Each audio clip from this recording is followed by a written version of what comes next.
Welcome to West Ham Krishna academy. இந்த வீடியோவில் TNPSC previous year question சீரிஸில் 2019 2024 அப் டு டேட் இப்போ நவம்பர் 20 2024 ஸோ இதுவரையும் நடந்த டிஎன்பிசி எக்ஸாம்ஸ் ஜென்ரல் ஸ்டடீஸில் இருக்கிற எல்லா எக்ஸாம்ஸ்லேயும் நம்ம கொஷின் பேப்பரை கலெக்ட் பண்ணி அதில் டாபிக் வைஸாக நம்ம previous year question analysis videos நம்ம பார்த்துட்ருக்கோம். ஸோ அதில் இப்போ ஹிஸ்ட்ரியில் டெல்லி சுல்தான்கள் நம்ம பார்ப்போம். இதுக்கு முன்னாடி ஹிஸ்ட்ரியில் வந்து பார்த்திங்கன்னா சிந்து சமவெளி நாகரிகம் அப்புறம் குப்தர்கள் இது ரெண்டும் நம்ம கவர் பண்ணியாச்சு. அதே ப்ளைலிஸ்ட்டில் போய்ட்டு நம்ம விஸ்டம் கிருஷ்ணா அகாடமி யூடியூப் சேனலில் கிளிக் பண்ணி ப்ளைலிஸ்ட்டில் போய் செக் பண்ணி பாருங்கள். அதில் ஜென்ரல் தமிழ், மேக்ஸு, ஜிஎஸ் எல்லாத்துக்கும் ப்ரீவியஸ் இயர் கொஸ்டின் அனாலிசிஸ் அப்புறம் அந்த டாப்பிக்கை எக்ஸ்பிளைன் பண்ணி தான் நம்ம ப்ரீவியஸ் இயர் கொஸ்டின் அனாலிசிஸ் கொடுத்துருப்போம். ஸோ ப்ரிப்பரேஷனுக்கு யூஸ்ஃபுல்லாக இருக்கும், நீங்கள் செக் பண்ணி பார்த்துக்கலாம். இப்போ இந்த பிடிஎஃப் 72 கொஸ்டின் இருக்கும். இந்த பிடிஎஃப் வந்து பார்த்திங்கன்னா தமிழ் அண்ட் இங்கிலீஷ்லேயும் இருக்கும். தமிழ் அண்ட் இங்கிலீஷ் அப்படியே ஒரிஜினல் கொஸ்டின் பேப்பர் தான், நம்ம டாபிக் வைஸாக நம்ம செக்ரேட் பண்ணி கொடுத்துருக்கோம். இது டிஎன்பிசி குரூப் 1, குரூப் 2, குரூப் 4 எல்லா எக்ஸாம்ஸ்க்கும் இது யூஸ்ஃபுல்லாக இருக்கும். டெல்லி சுல்தானை பற்றி ஒரு கம்ப்ளீட் வீடியோ இந்த வீடியோவாக இருக்கும். ஸோ இந்த பிடிஎஃப் இந்த 72 கொஷின்ஸ் இருக்கிற இந்த பிடிஎஃப் ஃபைல் வேணுங்கிறவங்க கீழே டிஸ்கிரிப்ஷன் கொடுத்துருப்பேன், அதை செக் பண்ணி பாருங்கள். அது ஜென்ரல் தமிழ், மேக்ஸு, அதுக்கப்புறம் ஜிஎஸ் மூணுமே இருக்கும். இங்கிலீஷ் மீடியமாக இருந்தீங்கன்னா ஜென்ரல் ஸ்டடீஸ் அண்டு மேக்ஸ் அந்த பேக்கேஜ் உங்களுக்கு யூஸ்ஃபுல்லாக இருக்கும். அதோட மினிமல் ப்ரைஸ் தான் அது இருக்கும், செக் பண்ணி பார்த்துங்க. இல்லை தமிழ் மீடியமாக இருந்தீங்க அப்படின்னா ஜென்ரல் தமிழ், மேக்ஸு, ஜிஎஸ் மூணுமே உங்களுக்கு யூஸ் பண்ணுற மாதிரி தான் இருக்கும், அதை நீங்கள் ஃபாலோ பண்ணிக்கோங்க. இப்போ இந்த டெல்லி சுல்தானோட பேசிக் இன்ட்ரொடக்ஷன் கிளாஸ் நம்ம பார்த்துட்டு அதுக்கப்புறம் அந்த ப்ரீவியஸ் இயர் கொஸ்டின் அனாலிசிஸ் நம்ம பாஸ்ட்டாக முடிச்சிடலாம். ஸோ இந்த இன்ட்ரொடக்ஷன் கிளாஸு ஸ்கூல் புக்கில் 7th புக்கு, அப்புறம் 7th சோசியல் சயின்ஸு, 11th ஹிஸ்ட்ரியில் கவர் ஆகிருக்கும் டெல்லி சுல்தான்கள் பேஸ் பண்ணி. அப்புறம் ப்ரீவியஸ் இயர் கொஷின், அப்புறம் ஒரு சில இன்ஃபர்மேஷன் வந்து நம்ம இன்டர்நெட்லேயே நம்ம ரெஃபர் பண்ணி இதில் ஒரு கம்ப்ளீட்டாக நம்ம இதில் கொடுத்துருப்போம்.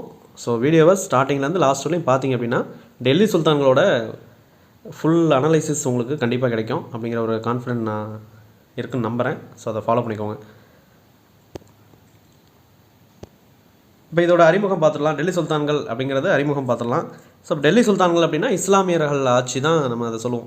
டெல்லி சுல்தான்களாக இருக்கட்டும், முகலாயர்களாக இருக்கட்டும். இப்போ ஸ்டார்டிங்கில் இந்த இஸ்லாம் மதம் இந்த உலகத்துக்கு எப்படி வந்துச்சு அப்படின்னு பார்த்தீங்கன்னா, இந்த முகமது நபிகள் நாயகம் இல்லை முகமது நபி அப்படின்னு சொல்லுவாங்க. அவர் தான் அந்த இறைவனோட அந்த வானத்துலேருந்து ஒரு ஜீப்ராயில் மூலிமா அவங்க இதுக்கு அந்த வேத உரைகள் அவங்களுக்கு ஓதப்பட்ட மாரியும் அந்த இஸ்லாம் மதத்தை பரவன மாரியும் அவங்க தான் அந்த எடுத்து சொல்லியிருப்பாங்க. இது நம்ம அந்த சீரா புராணத்தில் உமர் புலவர் நபிகள் நாயகரை பற்றி ஏற்றிருப்பாங்க. அதில் நம்ம டீட்டெயில் ஸ்டோரிலாம் அதில் சொல்லியிருப்போம். அதில் என்னென்ன காண்டங்கள் அவங்க எப்படி அந்த முகமது நபியோட வாழ்க்கை வரலாறை பற்றி தான் அதில் சொல்லியிருப்பாங்க. ஸோ தமிழில் ஜென்ரல் தமிழில் நான் எக்ஸ்பிளைன் பண்ணியிருப்பேன், அதை ப்ளைலிஸ்ட்டில் கொடுத்துருப்பேன், ஃபாலோ பண்ணிக்கோங்க. இது பேசிக்காக டெல்லி சுல்தான்கள்லாம் இஸ்லாமிய மதம் அதை பேஸ் பண்ணி தான் அது அரசாட்சி இருக்க போகுது. அப்படிங்கும்போது அப்போ எப்போ வந்துச்சு அப்படிங்கிறத பேசிக்கலாக நம்ம தெரிஞ்சுக்கலாம். இப்போ கிபி 622 அந்த காலகட்டத்தில் கிறிஸ்து பிறந்ததுக்கப்புறம் பொது ஆண்டுக்கு பின், பொது ஆண்டுக்கு முன்னும் கிடையாது, பொது ஆண்டு. இப்போ இந்த காலம் கிபி கிமு அப்படின்போம்.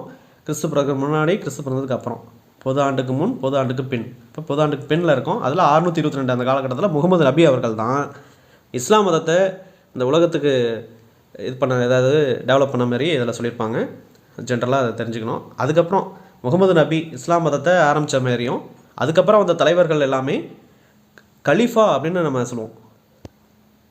இப்போ இந்த கலீஃபா வந்து அந்த துருக்கிய நாட்டில் கலீஃபாவை கொடுமையாக நடத்துவாங்க. அதை பேஸ் பண்ணி தான் நம்ம அந்த ஐஎன்எம்மில் 1919 கிலாஃபத் இயக்கம் அப்படின்னு சொல்லி நம்ம படிப்போம். இதே நம்ம இங்கே கொடுத்துருக்கோம், சம்மந்தம் இல்லாமல் கொடுத்துருக்கோன்னா இப்போ கலீஃபான்னு வரும்போது அதுக்கு ரிலவெண்ட்டாக ஏதாவது நம்ம டிஎன்பிசியில் நம்ம படிக்கணும்னா ஜிஎஸ்ஸாக இருக்கட்டும், ஜென்ரல் தமிழாக இருக்கட்டும், அது ரிலவெண்ட்டாக எதாவது இருந்தால் இப்படி லிங்க் பண்ணி படிக்கிறது யூஸ்ஃபுல்லாக இருக்கும் அப்படின்னு ஜஸ்ட்டு அதை நான் ரிமைண்ட் பண்ணுறேன்.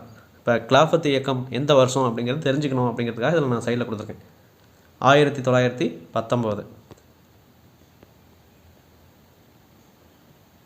நெக்ஸ்ட்டு பாருங்கள், இது ஒரு டிஎன்பிசி கொஷின். சூஃபிசம் அப்படிங்கிறது எந்த மதத்துலேருந்து தோன்றுச்சு அப்படின்னு ஒரு கொஷின் கேட்டிருக்காங்க டிஎன்பிசியில். இஸ்லாம் மதத்தில் அது ஒரு பிரிவு மாரி இருக்கும். சூஃபிசம் அப்படிங்கிறது இஸ்லாம் மதத்துலேருந்து தான் தோன்றுச்சு அப்படின்னு சொல்லி கொடுத்துருக்காங்க. நெக்ஸ்ட்டு, இந்தியாவின் மீது படையெடுத்த முதல் இஸ்லாமியர் யார் அப்படின்னு சொல்லி ஒரு டிஎன்பிசி கொஷின் கேட்டிருக்காங்க. யார்? முகமது பின் காசிம். இதெல்லாம் 11th புக்கில் இருக்குது. இப்போ முகமது பின் காசிம் அவர்கள் தான் இந்தியா மீது முத படையெடுத்திருப்பார். அவர் ஒரு இஸ்லாமியர். அப்போ இந்தியாவின் மீது படையெடுத்த முதல் இஸ்லாமியர் யார் அப்படின்னு டிஎன்பிசியில் கேட்குறாங்க. முகமது பின் காசிம். யாருக்கு எதிராக படையெடுத்திருப்பாங்க அப்படின்னு பார்த்தீங்கன்னா ஈராக் மன்னர். இவர் வந்து ஈராக் மன்னர். முகமது பின் காசிம்ங்கிறது ஈராக் மன்னர். இப்போ இந்த காசிம் வெர்சஸ் சிந்து பகுதியை சேர்ந்த அந்த தாகிர் அப்படின்றவர். அப்போ அந்த தாகிர் சிந்து பகுதியை சேர்ந்த தாகிருக்கும் இவருக்கும் தான் சண்டை நடந்திருக்கும். அப்போ அந்த படையெடுத்து அந்த சிந்து பகுதி அந்த தாகிர் அவருக்கு எதிராக படையெடுத்து வந்திருப்பார். அப்போ இந்தியாவின் மீது படையெடுத்த முதல் இஸ்லாமியர் அப்படின்னு ஒரு கொஷின் கேட்டாங்கன்னா அது முகமது பின் காசிம். அதுக்கப்புறம் முகமது கஜ்னி அவர்களை பற்றி குறிப்பிட்டிருப்பாங்க. இது பேசிக்காக அரேபியர் துருக்கியர் படையெடுப்பு அதில் 11th புக் இந்த டெல்லி சுல்தானுக்கு முன்னாடி ஸ்டார்டிங்கில் பேசிக்காக கொடுத்துருப்பாங்க. அதில் முக்கியமான பாயிண்ட் மட்டும் நம்ம பார்த்தா போதும். முகமது கஜ்னி அவங்க என்ன பண்ணியிருப்பாங்கன்னா 17 முறை இந்தியாவில் வந்து தாக்குதல் நடத்திருப்பாங்க. அதில் 18வது முறை தான் 18வது முறை அந்த சோமநாதபுர படையெடுப்பு அப்படின்னு சொல்லுவாங்க. 1025 கிபி 1025 அந்த காலகட்டத்தில் குஜராத் கடற்கரையில் அமைஞ்சிருக்கிற அந்த சோமநாதபுரம் அந்த டெம்பிள் இல்லை சோமநாதபுர கோயில் படையெடுப்பு அப்படின்னு சொல்லுவாங்க. அதில் படையெடுத்து 2 கோடி மதிப்பு 2 கோடி தினார் மதிப்புடைய பொருட்களை வந்து கொள்ளடிச்சிட்டு போயிருப்பார். இப்போ 17 முறையும் கொள்ளடிச்சிட்டு தான் போயிருப்பாங்க. பட் ஆனால் 18வது முறை தான் மிகச்சிறந்த ஒரு அவருக்கு வந்து அந்த பொருட்கள் கிடச்சிருக்கும் அப்படின்ற மாதிரி குறிப்பிட்டிருப்பாங்க. அப்போ முகமது கஜ்னி 17 முறை இந்தியாவில் தாக்குதல் நடத்தியிருப்பாங்க. 18வது முறை தான் அந்த சோமநாதபுர படையெடுப்பு அப்படிங்கிறத தெரிஞ்சுக்கணும். பேசிக்காக இந்த சோமநாதபுர கோவில் தான் இது. அந்த இமேஜை நம்ம பார்த்துக்கும் போது நல்லா மைண்டில் நமக்கு நிற்கும். அதுக்காக நம்ம அவங்கங்க இமேஜ் ஸ்கூல் புக்கில் கொடுத்துருக்க இமேஜ் தான் அது, அதை பார்த்துக்கலாம். நெக்ஸ்ட்டு முகமது கஜ்னியோட வழித்தோன்றல் முகமது கோரி அவர்கள். ஃபஸ்ட்டு என்ன பார்த்தோம், முகமது பின் காசிம் அவர் தான் இந்தியாவுக்கு படையெடுத்த முதல் இஸ்லாமியர் அப்படின்னு நம்ம படித்தோம்.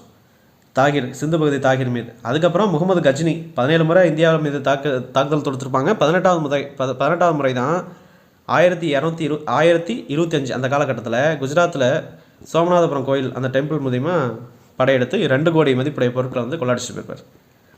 அவரோட வழித்தோன்றல் முகமது கஜ்னியோட வழித்தோன்றல் தான் முகமது கோரி. இவர் என்ன பண்ணியிருப்பார்னா இவரோட பூர்வீகம் ஆப்கானிஸ்தானில் கோர் அப்படிங்கிற ஒரு பகுதி சேர்ந்தவர் தான். இவர் இந்தியா மீது படையெடுத்து வரும்போது பிருத்திவிராஜ் சவுகான் அவருக்கு ஆப்போசிட்டாக படையெடுத்து அந்த சண்டை போடுற இடத்துக்கு பேர் தரைன் அப்படின்னு சொல்லுவாங்க. அவருக்கு எதிராக சண்டை போடும்போது அதுக்கு பேர் முதல் தரைன் போர் அப்படின்னு சொல்கிறாங்க. வருஷம் முக்கியம், இது டிஎன்பிசியில் கேட்டிருக்காங்க. முதல் தரைன் போர் வந்து எந்த வருஷம் அப்படின்னா 1191. அதே 1192 2ஆம் தரைன் போர். 1194 வந்து சந்தவார் போர் அப்படின்னு சொல்லுவாங்க. இப்போ முகமது கோரி இவர் யார் அப்படின்னா ஆப்கானிஸ்தான் நாட்டை சேர்ந்தவர். கோரி ஆப்கானிஸ்தான் நாட்டில் கோர் அப்படின்ற ஒரு பகுதியில் ஆட்சி செஞ்சவர் தான். இவர் யார் அப்படின்னா அந்த முகமது கஜ்னி அவரோட வழித்தோன்றர்களாக இருக்கிறவர் தான் அந்த முகமது கோரி. இவர் வந்து இந்தியாவில் படையெடுத்து வராரு. அப்போ அந்த பிருத்திவிராஜ் சவுகான் அவருக்கு ஆப்போசிட்டாக போர் புரிகிறாரு. அதுக்கு பேர் தான் முதல் தரைன் போர். இது எந்த வருஷம் அப்படின்னா 1191. இந்த பிருத்திவிராஜ் சவுகான் யார் அப்படின்னா அஜ்மீர் பகுதியை ஆட்சி பண்ணியிருப்பாங்க. இவர் ஒரு ராஜபுத்திர மன்னர். இதெல்லாம் பேசிக்காக தெரிஞ்சுக்கிட்டா போதும். அதுமாரி 1192 2ஆம் தரைன் போர் நடந்திருக்கும். இந்த முதல் தரைன் போரில் கோரிக்கும் பிருத்திவிராஜ் சவுகானுக்கும் சண்டை நடந்திருக்கும். பிருத்திவிராஜ் சவுகான் தான் ஜெயிச்சிருப்பாங்க. இவர் தான் வின் பண்ணியிருப்பார். கோரி தோற்றுருப்பார். போனால் போதுன்னு கோரியை விட்டுருப்பார் கொல்லாமல். ஆனால் அடுத்த வருஷமே கோரி அவர்கள் வந்து பிருத்திவிராஜ் சவுகானை ஆப்போசிட்டாக சண்டை போட வந்திருப்பார். இப்போ பிருத்திவிராஜ் சவுகான் வந்து கோரியோட அந்த எனர்ஜி அந்த ஆற்றலை வந்து குறைச்சி மதிப்பிருப்பார். எப்படின்னா நம்மக்கிட்ட தோற்று போனவர் தானே கோரி. அதுக்கப்புறம் என்ன அவர் அதிகமாக ஆட்களை கொண்டு வந்து நம்மளை பீட் பண்ண போகிறாரு, எப்படியும் திரும்பவும் தோக்க தான் போகிறாரு அப்படின்னு சொல்லிட்டு இவர் ஒரு ஒட்டுமொத்த படையும் இவருக்கு தேவை கிடையாது. கோரியை ஜெயிக்கணும் அப்படின்னா நம்மளோட ஒட்டுமொத்த அந்த படையும் தேவையில்லை அப்படின்னு நினச்சி பிருத்திவிராஜ் சவுகான் என்ன பண்ணுறாருன்னா அவரோட ஆற்றலை குறைத்து மதிப்பிடுறாரு. அப்படி குறைத்து மதிப்பிடுற மூலயமா இவரும் பிருத்திவிராஜ் சவுகானும் ஒரு கம்மியான ஆட்களை தான் சண்டை போடுற அனுப்பிடுறாரு. அப்படி போகும்போது ஈஸியாக கோரி அவர்கள் பிருத்திவிராஜ் சவுகானை ஜெயிச்சிடறார். இப்போ கோரி வின் பண்ணிடுறாரு, பிருத்திவிராஜ் சவுகான் வந்து தோத்துறார். அப்போ 1192 2ஆம் தரைன் போர் கோரி வெர்சஸ் பிருத்திவிராஜ் சவுகான். கோரி வந்து வின் பண்ணிடுறாரு. இதுதான் இந்திய வரலாற்றில் நடந்த திருப்பு முனை போர்கள் நிறையா இருக்குது. எடுத்துக்காட்டு வந்து முதலாம் பானிபட்டு போரில் வந்து பாபர் அவர்கள் வெற்றி பெற்றிருப்பார் இப்ராஹிம் லோடிக்கு ஆப்போசிட்டாக. அதுக்கப்புறம் முகலாயர் ஆட்சி வந்திருக்கும். ஸோ அதுமாரி திருப்புமுனை போர்களில் இதுவும் ஒன்று அப்படின்னு சொல்கிறாங்க. இது 2ஆம் தரைன் போர். பிருத்திவிராஜ் சவுகான் வந்து முதல் தரைன் போர்லேயே அவருக்கு போட்டு தள்ளியிருந்தால் 2ஆம் தரைன் போரில் அவங்க வந்திருக்க மாட்டாங்க. இஸ்லாமியர் ஆட்சிகள் வந்து நடந்திருக்காது அப்படின்ற மாதிரி தான் இருக்கும். இப்போ இந்திய வரலாற்றில் ஒரு திருப்புமுனை போர்களில் ஒன்று தான் இந்த 2ஆம் தரைன் போர். ஏன்னா கோரி வெற்றி பெற்றிருப்பார். கோரி ஜெயிச்சதுக்கப்புறமும் பிருத்திவிராஜ் சவுகான் வந்து திரும்ப அந்த அஜ்மீர் பகுதிக்கு ஆட்சி பொறுப்பில் விட்டுருப்பார். இருந்தாலும் அப்புறம் ஒரு சில வருஷத்தில் ஒரு 2-3 வருஷத்துலேயே நம்பிக்கை துரோகம், அதாவது கோரி அவர்கள் பிருத்திவிராஜ் சவுகான் மீது நம்பிக்கை துரோகம் சுமத்தப்பட்டு அவரை கொன்றிருப்பார் அப்படிங்கிறத புக்கில் கொடுத்துருக்காங்க பள்ளி பாடத்தில். அப்போ முதல் தரைப்போர் பிருத்திவிராஜ் சவுகான் ஜெயிக்கிறாரு, கோரி தோக்குறாங்க. இரண்டாம் தரைப்போரில் திரும்ப கோரி வெர்சஸ் அவங்க 2 பேத்துக்கு தான் நடக்குது. கோரி ஜெயிச்சிருவார், இவர் தோத்துறாரு. அதுக்கப்புறம் நம்பிக்கை துரோகம் குற்றம் சாட்டப்பட்டு பிருத்திவிராஜ் சவுகான் வந்து இறந்துறாரு. கோரி அவர்கள் வந்து அவரை கொன்றார். ஓகே, அடுத்து வந்து பிருத்திவிராஜ் சவுகான் வந்து ஒரு பொண்ணை லவ் பண்ணி கல்யாணம் பண்ணியிருப்பார். அந்த பொண்ணு பேர் சம்யுக்தா அப்படின்னு சொல்லுவாங்க. அந்த சம்யுக்தாவோட அப்பா வந்து பார்த்திங்கன்னா ஜெயச்சந்திரன் அப்படின்னு சொல்லுவாங்க. இவர் கண்ணோசி பகுதியை ஆட்சி செஞ்ச ஒரு ராஜபுத்திர மன்னர் தான். அப்போ அவர் ஜெயச்சந்திரனோட பொண்ணு சம்யுக்தா அதை தான் பிருத்திவிராஜ் சவுகான் வந்து கல்யாணம் பண்ணி அதை லவ் மேரேஜ் பண்ணியிருப்பார் அப்படின்ற மாரி கதைகள் இருக்கும். இப்போ 1192 அடுத்த ஒரு 2 வருஷத்துக்கு அப்புறம் 1194 பிருத்திவிராஜ் சவுகான் இருக்க மாட்டார். அதுக்கப்புறம் அவரோட மாமா ஜெயச்சந்திரன் கோரிக்கு எதிராக நான் சண்டை போட வரேன் அப்படின்னு சொல்லிட்டு கோரிக்கு இது பண்ணி 2 பேருக்கும் சண்டை நடக்கும். அந்த இடத்துக்கு பேர் வந்து சந்தவார். அதனால் இது சந்தவார் போர் அப்படின்னு சொல்கிறாங்க. 1194 சந்தவார் போர். கோரி வெர்சஸ் ஜெயச்சந்திரன். ஜெயச்சந்திரன் யார்? கண்ணோசி பகுதி. பிருத்திவிராஜ் சவுகானோட மாமா, அப்புறம் மாமனார். அவங்க மாமாவும் அவர் தான், அவர் பொண்ணை கல்யாணம் பண்ணியிருக்காரு, மாமனார் அப்படின்னு நம்ம சொல்லலாம். இப்போ அதுலேயும் வந்து பார்த்திங்கன்னா கோரி அவர்கள் வெற்றி பெற்றார். ஸ்டார்டிங்கில் தான் கொஞ்சம் ஸ்லோவாக இருக்கும், அதுக்கப்புறம் நம்ம ஈஸியாக கம்ப்ளீட் பண்ணிடலாம். இந்த கான்செப்டை புரிஞ்சுக்கணும். அப்போ இந்தியாவில் முஸ்லீம் ஆட்சி முகமது கோரியால் கிபி 12ஆம் நூற்றாண்டில் நிறுவப்பட்டுச்சு அப்படின்னு சொல்லிட்டு நமக்கு தெரியும். இப்போ இந்தியா மீது படையெடுத்த முதல் இஸ்லாமியர் யாருன்னா முகமது பின் காசிம். இவர் என்ன சொல்கிறாங்க, கோரிக்கு என்ன சொல்கிறாங்கன்னா, இந்தியாவில் முஸ்லீம் ஆட்சி முகமது கோரியால் 12ஆம் நூற்றாண்டு கிபி 12ஆம் நூற்றாண்டில் நிறுவப்பட்டுச்சு அப்படின்னு சொல்கிறாங்க. படையெடுத்தது தான் முகமது பின் காசிம். ஆனால் முஸ்லீம் ஆட்சி வந்து இந்தியாவில் நிறுவப்பட்டது யாரால் அப்படின்னா அது முகமது கோரி அவர்களால். இந்த முகமது கோரி அவர்களுக்கு வந்து மகன்கள் இல்லை, ஜெயிச்சிறாரு இதெல்லாம் லாஸ்ட்டாக. அதுக்கப்புறம் திரும்ப ஆப்கானிஸ்தானுக்கு அந்த கோர் பகுதிக்கே போகிறாரு. அப்புறம் ஒரு சில காலகட்டத்தில் அவர் இறந்துடுவார். பட் ஆனால் அவர் ஸ்டார்டிங்கில் அடிமைகளை வந்து விலைக்கு வாங்கி அவர் துணை ஆட்சியாளராக அவர் கூடயே வச்சுருப்பார். அதில் முக்கியமானவங்க வந்து பார்த்திங்கன்னா குத்புதீன் ஐபக், அதுக்கப்புறம் அந்த இன்னும் ஒரு சில பேர்லாம் இருப்பாங்க. அதில் இன்னொருத்தர் வந்து பக்தியார் கில்ஜி, 2 பேர் இருப்பாங்க. இந்த 2 பேர்த்த வந்து இந்தியாவில் நீங்கள் பார்த்துங்க, இந்த இந்தியாவை ஃபுல்லாக நீங்கள் பார்த்துங்க அப்படின்னு சொல்லிட்டு விட்டுட்டு போயிருப்பார். இப்போ அதுக்கப்புறம் ஆப்கானிஸ்தான் போனவர், அதுக்கப்புறம் அங்கேயே இறந்துருவார். பின்னாடி இந்த குத்புதீன் ஐபக் அவர் தான் டெல்லி சுல்தானத்தை ஃபஸ்ட்டு நான் தான் சுல்தான் அப்படின்னு சொல்லிட்டு அடிமை வம்சத்தை அவர் நிறுவிப்பார். அது அடுத்தடுத்த ஸ்டோரியில் நம்ம பார்ப்போம். அப்போ இந்தியாவில் முஸ்லீம் ஆட்சியை முகமது கோரியால் கிபி 12ஆம் நூற்றாண்டில் நிறுவப்பட்டுச்சு அப்படிங்கிறது தெரியணும். முகமது கோரிக்கு பையன்கள், அதாவது அவங்களுக்கு பிள்ளைங்கள்லாம் எதுவும் இல்லை. அதனால் அவரோட அடிமைகள் தான் அந்த மாகாணத்துக்கு ஆளுநராக நியமிச்சுட்டு போயிருப்பார். இது இராணுவ அடிமைகள் அப்படிங்கிறது வந்து பண்டகன் அப்படின்னு சொல்லுவாங்க. அடிமைகளுக்கு வேறு பேர்கள் வந்து மம்லுக் இல்லை நிஸ்பா அப்படின்னு குறிப்பிட்டிருப்பாங்க. அப்போ கோரி தனது நம்பிக்கைக்குரிய தளபதி அப்புறம் அடிமை அப்படின்னு சொல்லப்படுற குத்புதீன் ஐபக்கை வந்து கோரிக்கு துணை ஆட்சியராக ஆல்ரெடி நிறுவிப்பார். இந்தியாவுக்கு ஒரு ஆளுநராக நிரூபிச்சுட்டு போயிருப்பார். அடுத்தது முகமது பின் பக்தியார் கில்ஜி குத்புதீன் ஐபக்கு உதவி பண்ணுற மாரி அரேஞ்ச் பண்ணிட்டு போயிருப்பார். அப்போ மெயினான ஆள் வந்து குத்புதீன் ஐபக் தான். பக்தியார் கில்ஜி வந்து அவர் இந்த பீகார், வங்காளம் அந்த முக்கியமான அந்த ஒரு சில ஏரியாவுக்கு அவரை விட்டு போயிருப்பார். இவருக்கு ஹெல்ப் பண்ணுற மாரி நீங்கள் இருங்க அப்படின்னு சொல்லி போயிருப்பார். இந்த பக்தியார் கில்ஜி நமக்கு தெரியும், இந்த நாலந்தா பல்கலைக்கழகத்தை இடித்து அதை அழித்தவர் தான் அந்த பக்தியார் கில்ஜி. குமாரகுப்தர் கட்டின அந்த நாலந்தா பல்கலைக்கழகத்தை காலி பண்ணவர் தான் இந்த பக்தியார் கில்ஜி அவர்கள். ஓகே, இப்போ இது வரையும் நம்ம முக்கியமாக பேசிக் தான் நம்ம பார்த்துருக்கோம். இப்போ 1204 அந்த காலகட்டத்தில் முகமது கோரி நம்ம சொன்ன மாரி அவர் மரணம் அடைஞ்சிருப்பார். குத்புதீன் ஐபக் யார்? முகமது கோரியோட அடிமை. அவர் என்ன பண்ணியிருப்பார்னா 1206 அவர் இறந்த ஒரு 2 வருஷத்துலேயே டெல்லிக்கு நான் தான் சுல்தான் அப்படின்னு சொல்லி அவரை பிரகடனப்படுத்துகிறாரு. நான் தான் சுல்தான், இனிமேல் எனக்கு கீழே தான் நீங்களாம் ஒர்க் பண்ணணும் அப்படின்ற மாதிரி பிரகடனப்படுத்துகிறாரு. இப்போ சுல்தான் ஆட்சியை டெல்லியில் முதல்ல சுல்தான் ஆட்சி, இஸ்லாமியர் ஆட்சியை 12ஆம் நூற்றாண்டு காலகட்டத்தில் முகமது கோரி அவர்கள் நிறுவிப்பார். இஸ்லாமியர் முதல் படையெடுப்பாளர் யாருன்னு கேட்டால் தான் முகமது பின் காசிம். சுல்தான் ஆட்சியை டெல்லியில் முதல்ல கொண்டு வந்தவர் யாருன்னு கேட்டாங்கன்னா குத்புதீன் ஐபக், முகமது கோரியோட அடிமை அப்படின்னு சொல்லுவாங்க. இப்போ டெல்லி சுல்தான்கள் இந்த குத்புதீன் ஐபக் அவர் தான் இந்த ஆட்சியை வந்து நிறுவுறாரு. டெல்லி சுல்தான்கள் அந்த ஆட்சியை ஸ்டார்டிங்கில் அடிமை வம்சம், அதுக்கப்புறம் கில்ஜி, அப்புறம் துக்ளக்கு, அப்புறம் சையது, லோடி வம்சம் 5 வம்சம் இருக்குது. அடிமை வம்சத்தில் அடிமை வம்சத்தை நிறுவியது தான் அந்த குத்புதீன் ஐபக். அப்படியே ஒவ்வொரு வம்சமாக மாறும். இதே முகலாயர்கள் வந்து ஃபஸ்ட்டு பாபர் வருவார், அவரோட பையன் ஹுமாயூன், அப்புறம் நடுவில் இன்பிட்வீனில் சூர் வம்சம் ஷெர்ஷா சூர் அவர் வருவார். அதுக்கப்புறம் அக்பர், அப்புறம் ஜஹாங்கீர், அதுக்கப்புறம் ஷாஜகான், அப்புறம் அவுரங்கசீப். அந்தமாரி அப்பா பையன், அதுக்கு அவங்களோட பையன் அப்படின்னு போயிட்டுருக்கும். அது முகலாயர்கள், அது பேரரசு அப்படின்னு சொல்லுவாங்க. இது வந்து வம்சம், கில்ஜி வம்சம், இது தனியாக ஒரு செட்டப். அடுத்தது அடிமை வம்சம், கில்ஜி வம்சம், துக்ளக் எல்லாமே தனித்தனி. அப்பா அவங்களோட பையன் அப்படின்னா அந்த வம்சத்துக்குள்ளேயே முடிஞ்சிடும்.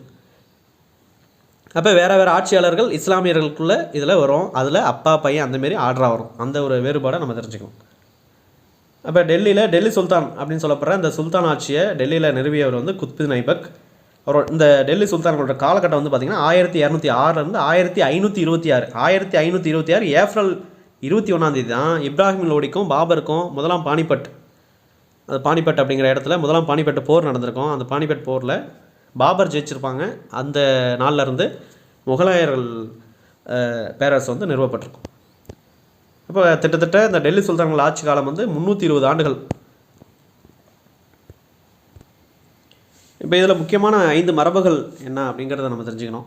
இதில் ஒரு கொஷனில் கேட்டிருக்காங்க, இந்த மரபுகள் பேஸ் பண்ணி ஒரு 2 கொஷின் இருக்குது. என்னென்னா ஆப்கான் நாடு பூர்வீகமாக கொண்ட மரபு என்னான்னு கேட்டிருக்காங்க ஒரு கொஷின். அது லோடி மரபு அப்படிங்கிறது ஆன்சரு. துருக்கி நாடு பூர்வீகமாக கொண்டது இந்த அடிமை, கில்ஜி, துக்ளக்கு, சையது வம்சம், சையது மரபு அப்படின்னு சொல்லியிருப்பாங்க. அதேமாரி இந்த 5 மரபு டெல்லி சுல்தான்கள் 5 மரபுகள் இருக்குது. அடிமை மரபு, கில்ஜி மரபு, துக்ளக்கு, சையது, லோடி. இதில் மிக குறுகிய காலம் ஆட்சி செஞ்ச மரபு என்னான்னு கேட்டிருக்காங்க ஒரு கொஷின். கில்ஜி மரபு. இதுக்கப்புறம் அதிக மரபு, அதாவது அதிக காலம் ஆட்சி புரிஞ்ச மரபு என்னான்னு கேட்கலாம். அது என்னது? துக்ளக் 94 வருஷம் காலகட்டம். இப்போ இதை தெளிவாக பார்த்துக்கணும். அடிமை மரபு வந்து 84 வருஷம், கில்ஜி மரபு வந்து 1290 to 1320 வரையும் 30 வருஷம் காலகட்டம். இதுதான் குறுகிய காலம். துக்ளக் மரபு வந்து பார்த்திங்கன்னா இது வந்து 94 வருஷம், 1320 to 1414 வரலையும். சையது மரபு வந்து 1414 to 1451, கிட்டத்தட்ட ஒரு 37 வருஷம்.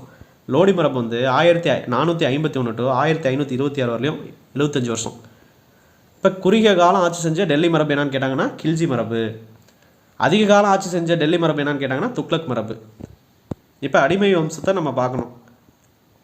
அதுக்கு முன்னாடி மேலே பார்த்தது ஜஸ்ட்டு ஒரு 30 செகண்ட்ஸில் ரிவிஷன் பண்ணிடலாம். இப்போ டெல்லி சுல்தான்கள் முகமது நபி அவர்கள் தான் இஸ்லாம் மதத்தை தோற்றுவித்ததாக குறிப்பிடுறாங்க.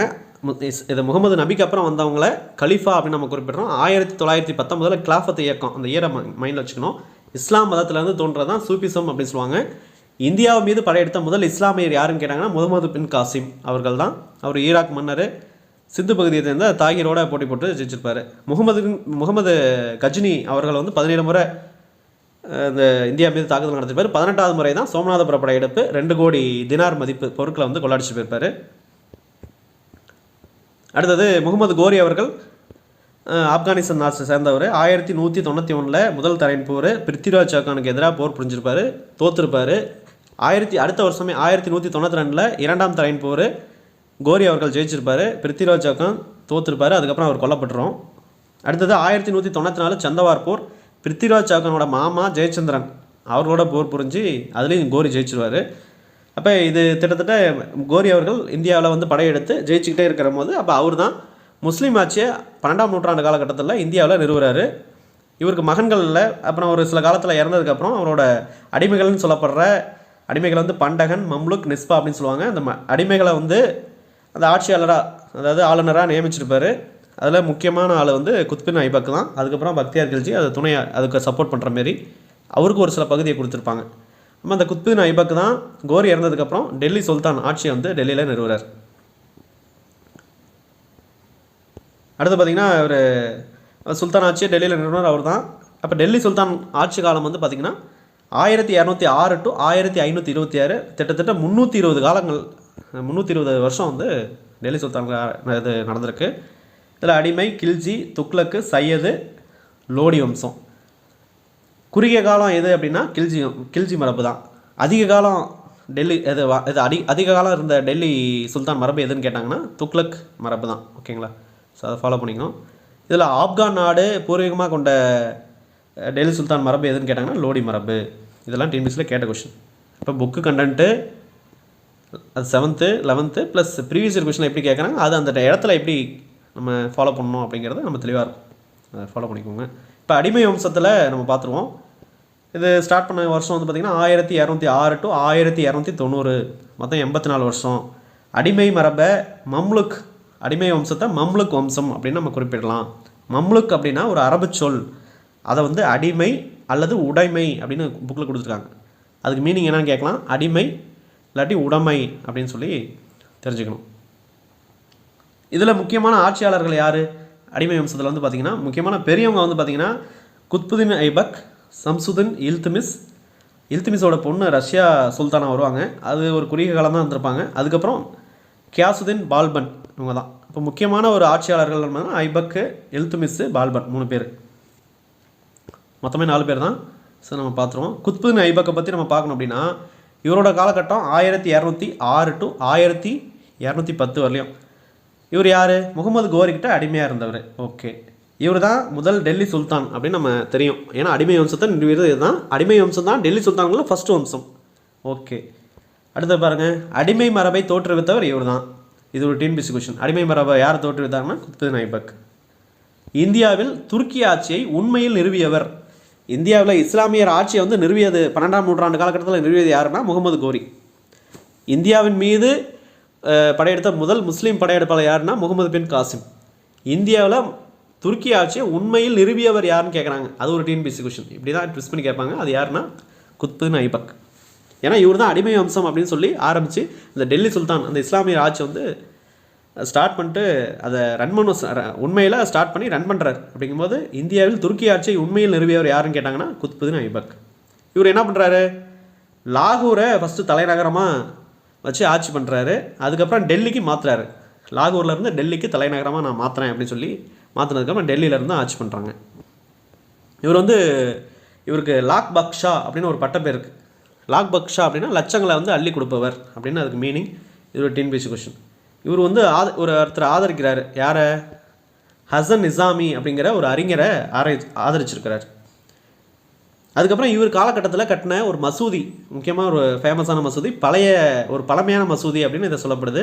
இப்போ இவர் காலகட்டத்தில் கட்டின முதல் ஒரு கட்டிடம் இல்லை ஒரு மசூதி என்னன்னு கேட்டாங்கன்னா குத்பத் உல் இஸ்லாம் மஸ்ஜித் அப்படின்னு சொல்லிட்டு ஒரு பழமையான மசூதி. இது இன்னமும் இருக்குது அப்படின்ற மாதிரி குறிப்பிட்டிருக்காங்க. இப்போ குத்பத் உல் இஸ்லாம் மஸ்ஜித் அப்படின்ற ஒரு மசூதியை குத்புதீன் ஐபக் தான் கட்டியிருக்காரு. நெக்ஸ்ட்டு பாருங்கள், ஜிசியா வரிய, அதாவது முஸ்லீம் அல்லாதவர்கள் அப்படின்னு சொல்லுவாங்க. இப்போ இந்துக்கள், பிராமணர்கள், இல்லை ஜிசியா வரிய முஸ்லீம் அல்லாதவர்கள் அப்படின்னு சொல்லப்படுற மற்ற இனத்தை சார்ந்தவங்களுக்கு விதித்தவர், ஆரம்பித்தவர் இவர் தான் அப்படின்னு சொல்லுவாங்க. அதுக்கப்புறம் பெரோசா துக்ளக் வந்து அதை ஃபாலோ பண்ணியிருப்பாங்க. முகலாயர் பீரியடில் அக்பர் அவர்களை வந்து அதை ஸ்டாப் பண்ணியிருப்பார். அப்புறம் அவுரங்கசீப் வந்து அதை ஸ்டார்ட் பண்ணியிருப்பார் எங்கே. நெக்ஸ்ட்டு பாருங்கள், குதுப்பினார் அப்படின்னு சொல்லப்படுற வெற்றி கோபுரம். குதுப்பினார்னு சொல்லப்படுற அந்த வெற்றி கோபுரத்தை கட்டுறதுக்கு அடிக்கல் நாட்டினவர் இல்லை கட்ட ஸ்டார்ட் பண்ணவர் யாருன்னா குத்புதீன் ஐபக். அதை கட்டி முடித்தவர் யார் அப்படின்னு ஒரு கொஸ்டின் கேட்பாங்க. அது இல்துமிஸ், இவரோட அடிமை, அதாவது குத்புதீன் ஐபக்கோட அடிமை, அப்புறம் மருமகன், அவர் தான் இல்துமிஸ். அவர் வந்து அதை கட்டி முடிக்கிறாரு. அதை பழுது நீக்கும் பணி யார் செய்கிறாங்க அப்படின்னு கேட்பாங்க. பெரோசா துக்ளக், துக்ளக் வம்சத்தில் சேர்ந்த பெரோசா துக்ளக் அவர்கள் தான் அந்த பழுது நீக்கி முடிச்சு வச்சுருப்பார்.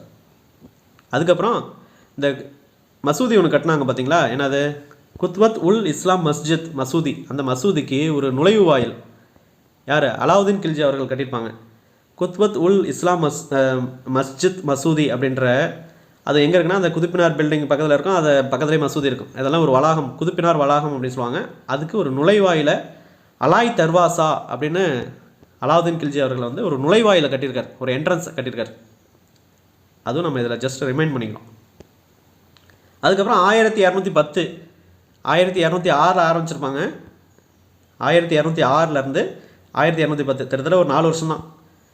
இறந்துருவார். எப்படி இறக்குறாரு, 1210 லாகூரில் சவுகான் அப்படின்னு சொல்லப்படுற குதிரை விளையாட்டு, சவுகான் இல்லாட்டி போலோ அப்படின்னு சொல்லுவாங்க, ஒரு குதிரை விளையாட்டில் தவறி விழுந்து மரணம் அடைகிறார். இதே முகலாயர்களில் ஒரு மன்னர் வந்து நூலக படிக்கட்டிலேருந்து தவறி விழுந்திருப்பார். அவர் யாருன்னு கமெண்ட்டில் சொல்லுங்கள்.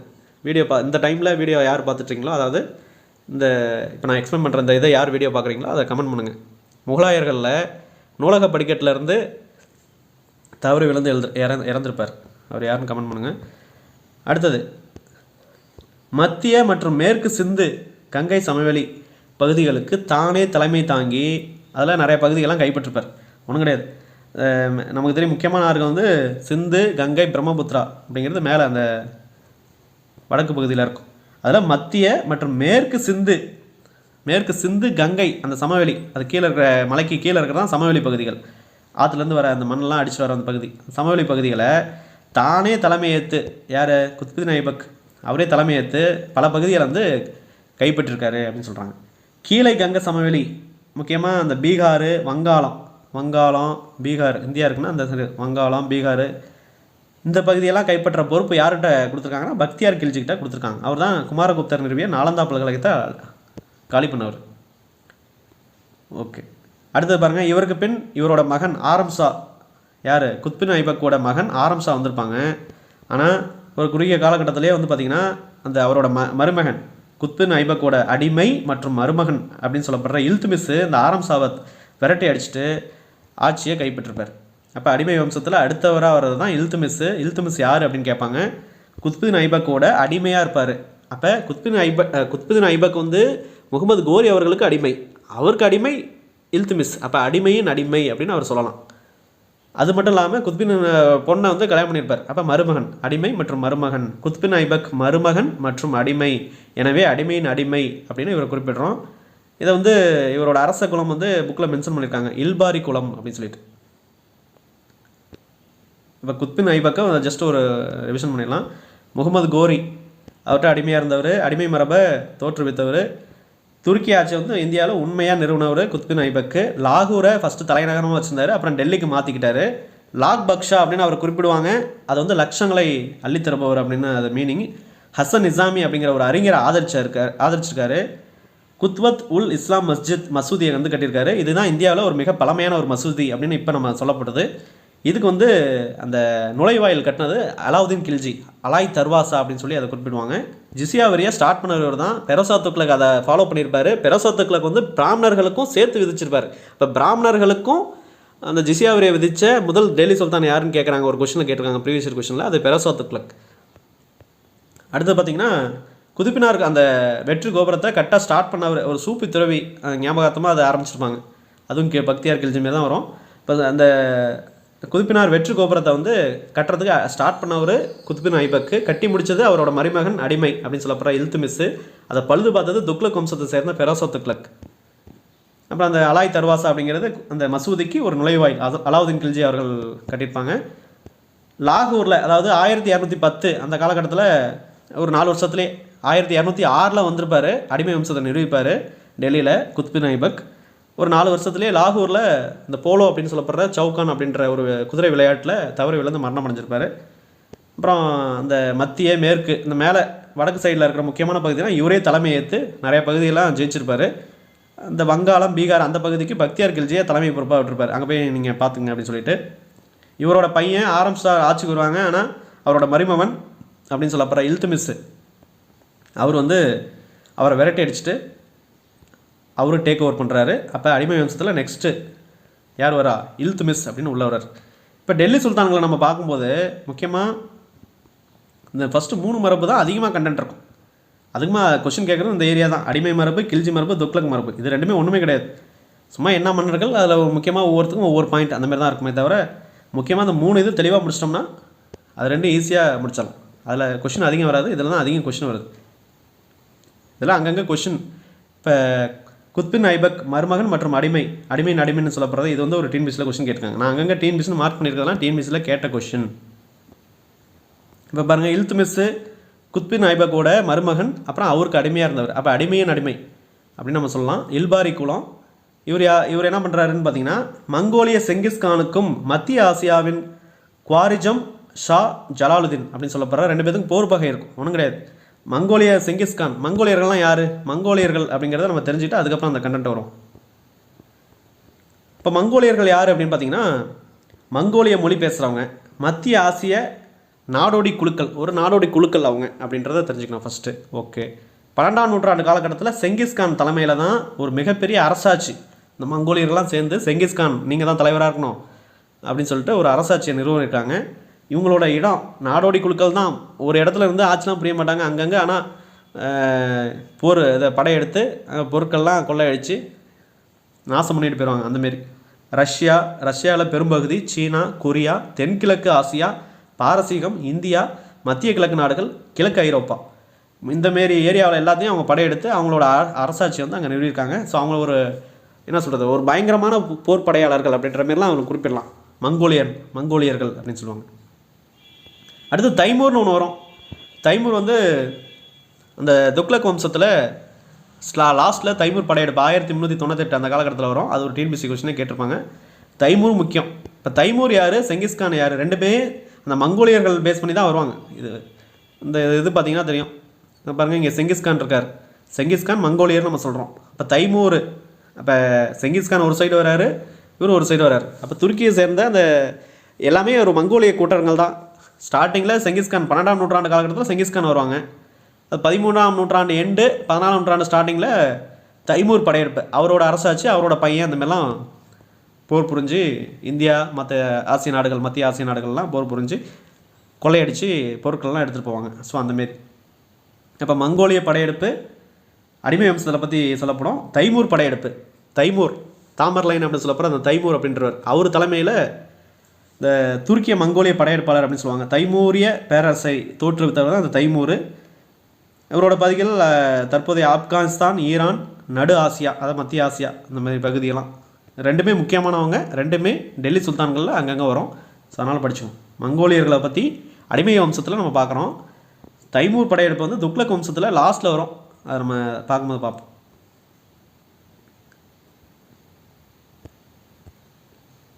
இப்போ நமக்கு தெரியும் மங்கோலியர்கள் யார் அப்படின்னு சொல்லிட்டு. அப்போ செங்கிஸ்கான்ங்கிறது மங்கோலியர் அந்த கூட்டத்தில் ஒரு தலைவர் தான் அவர்.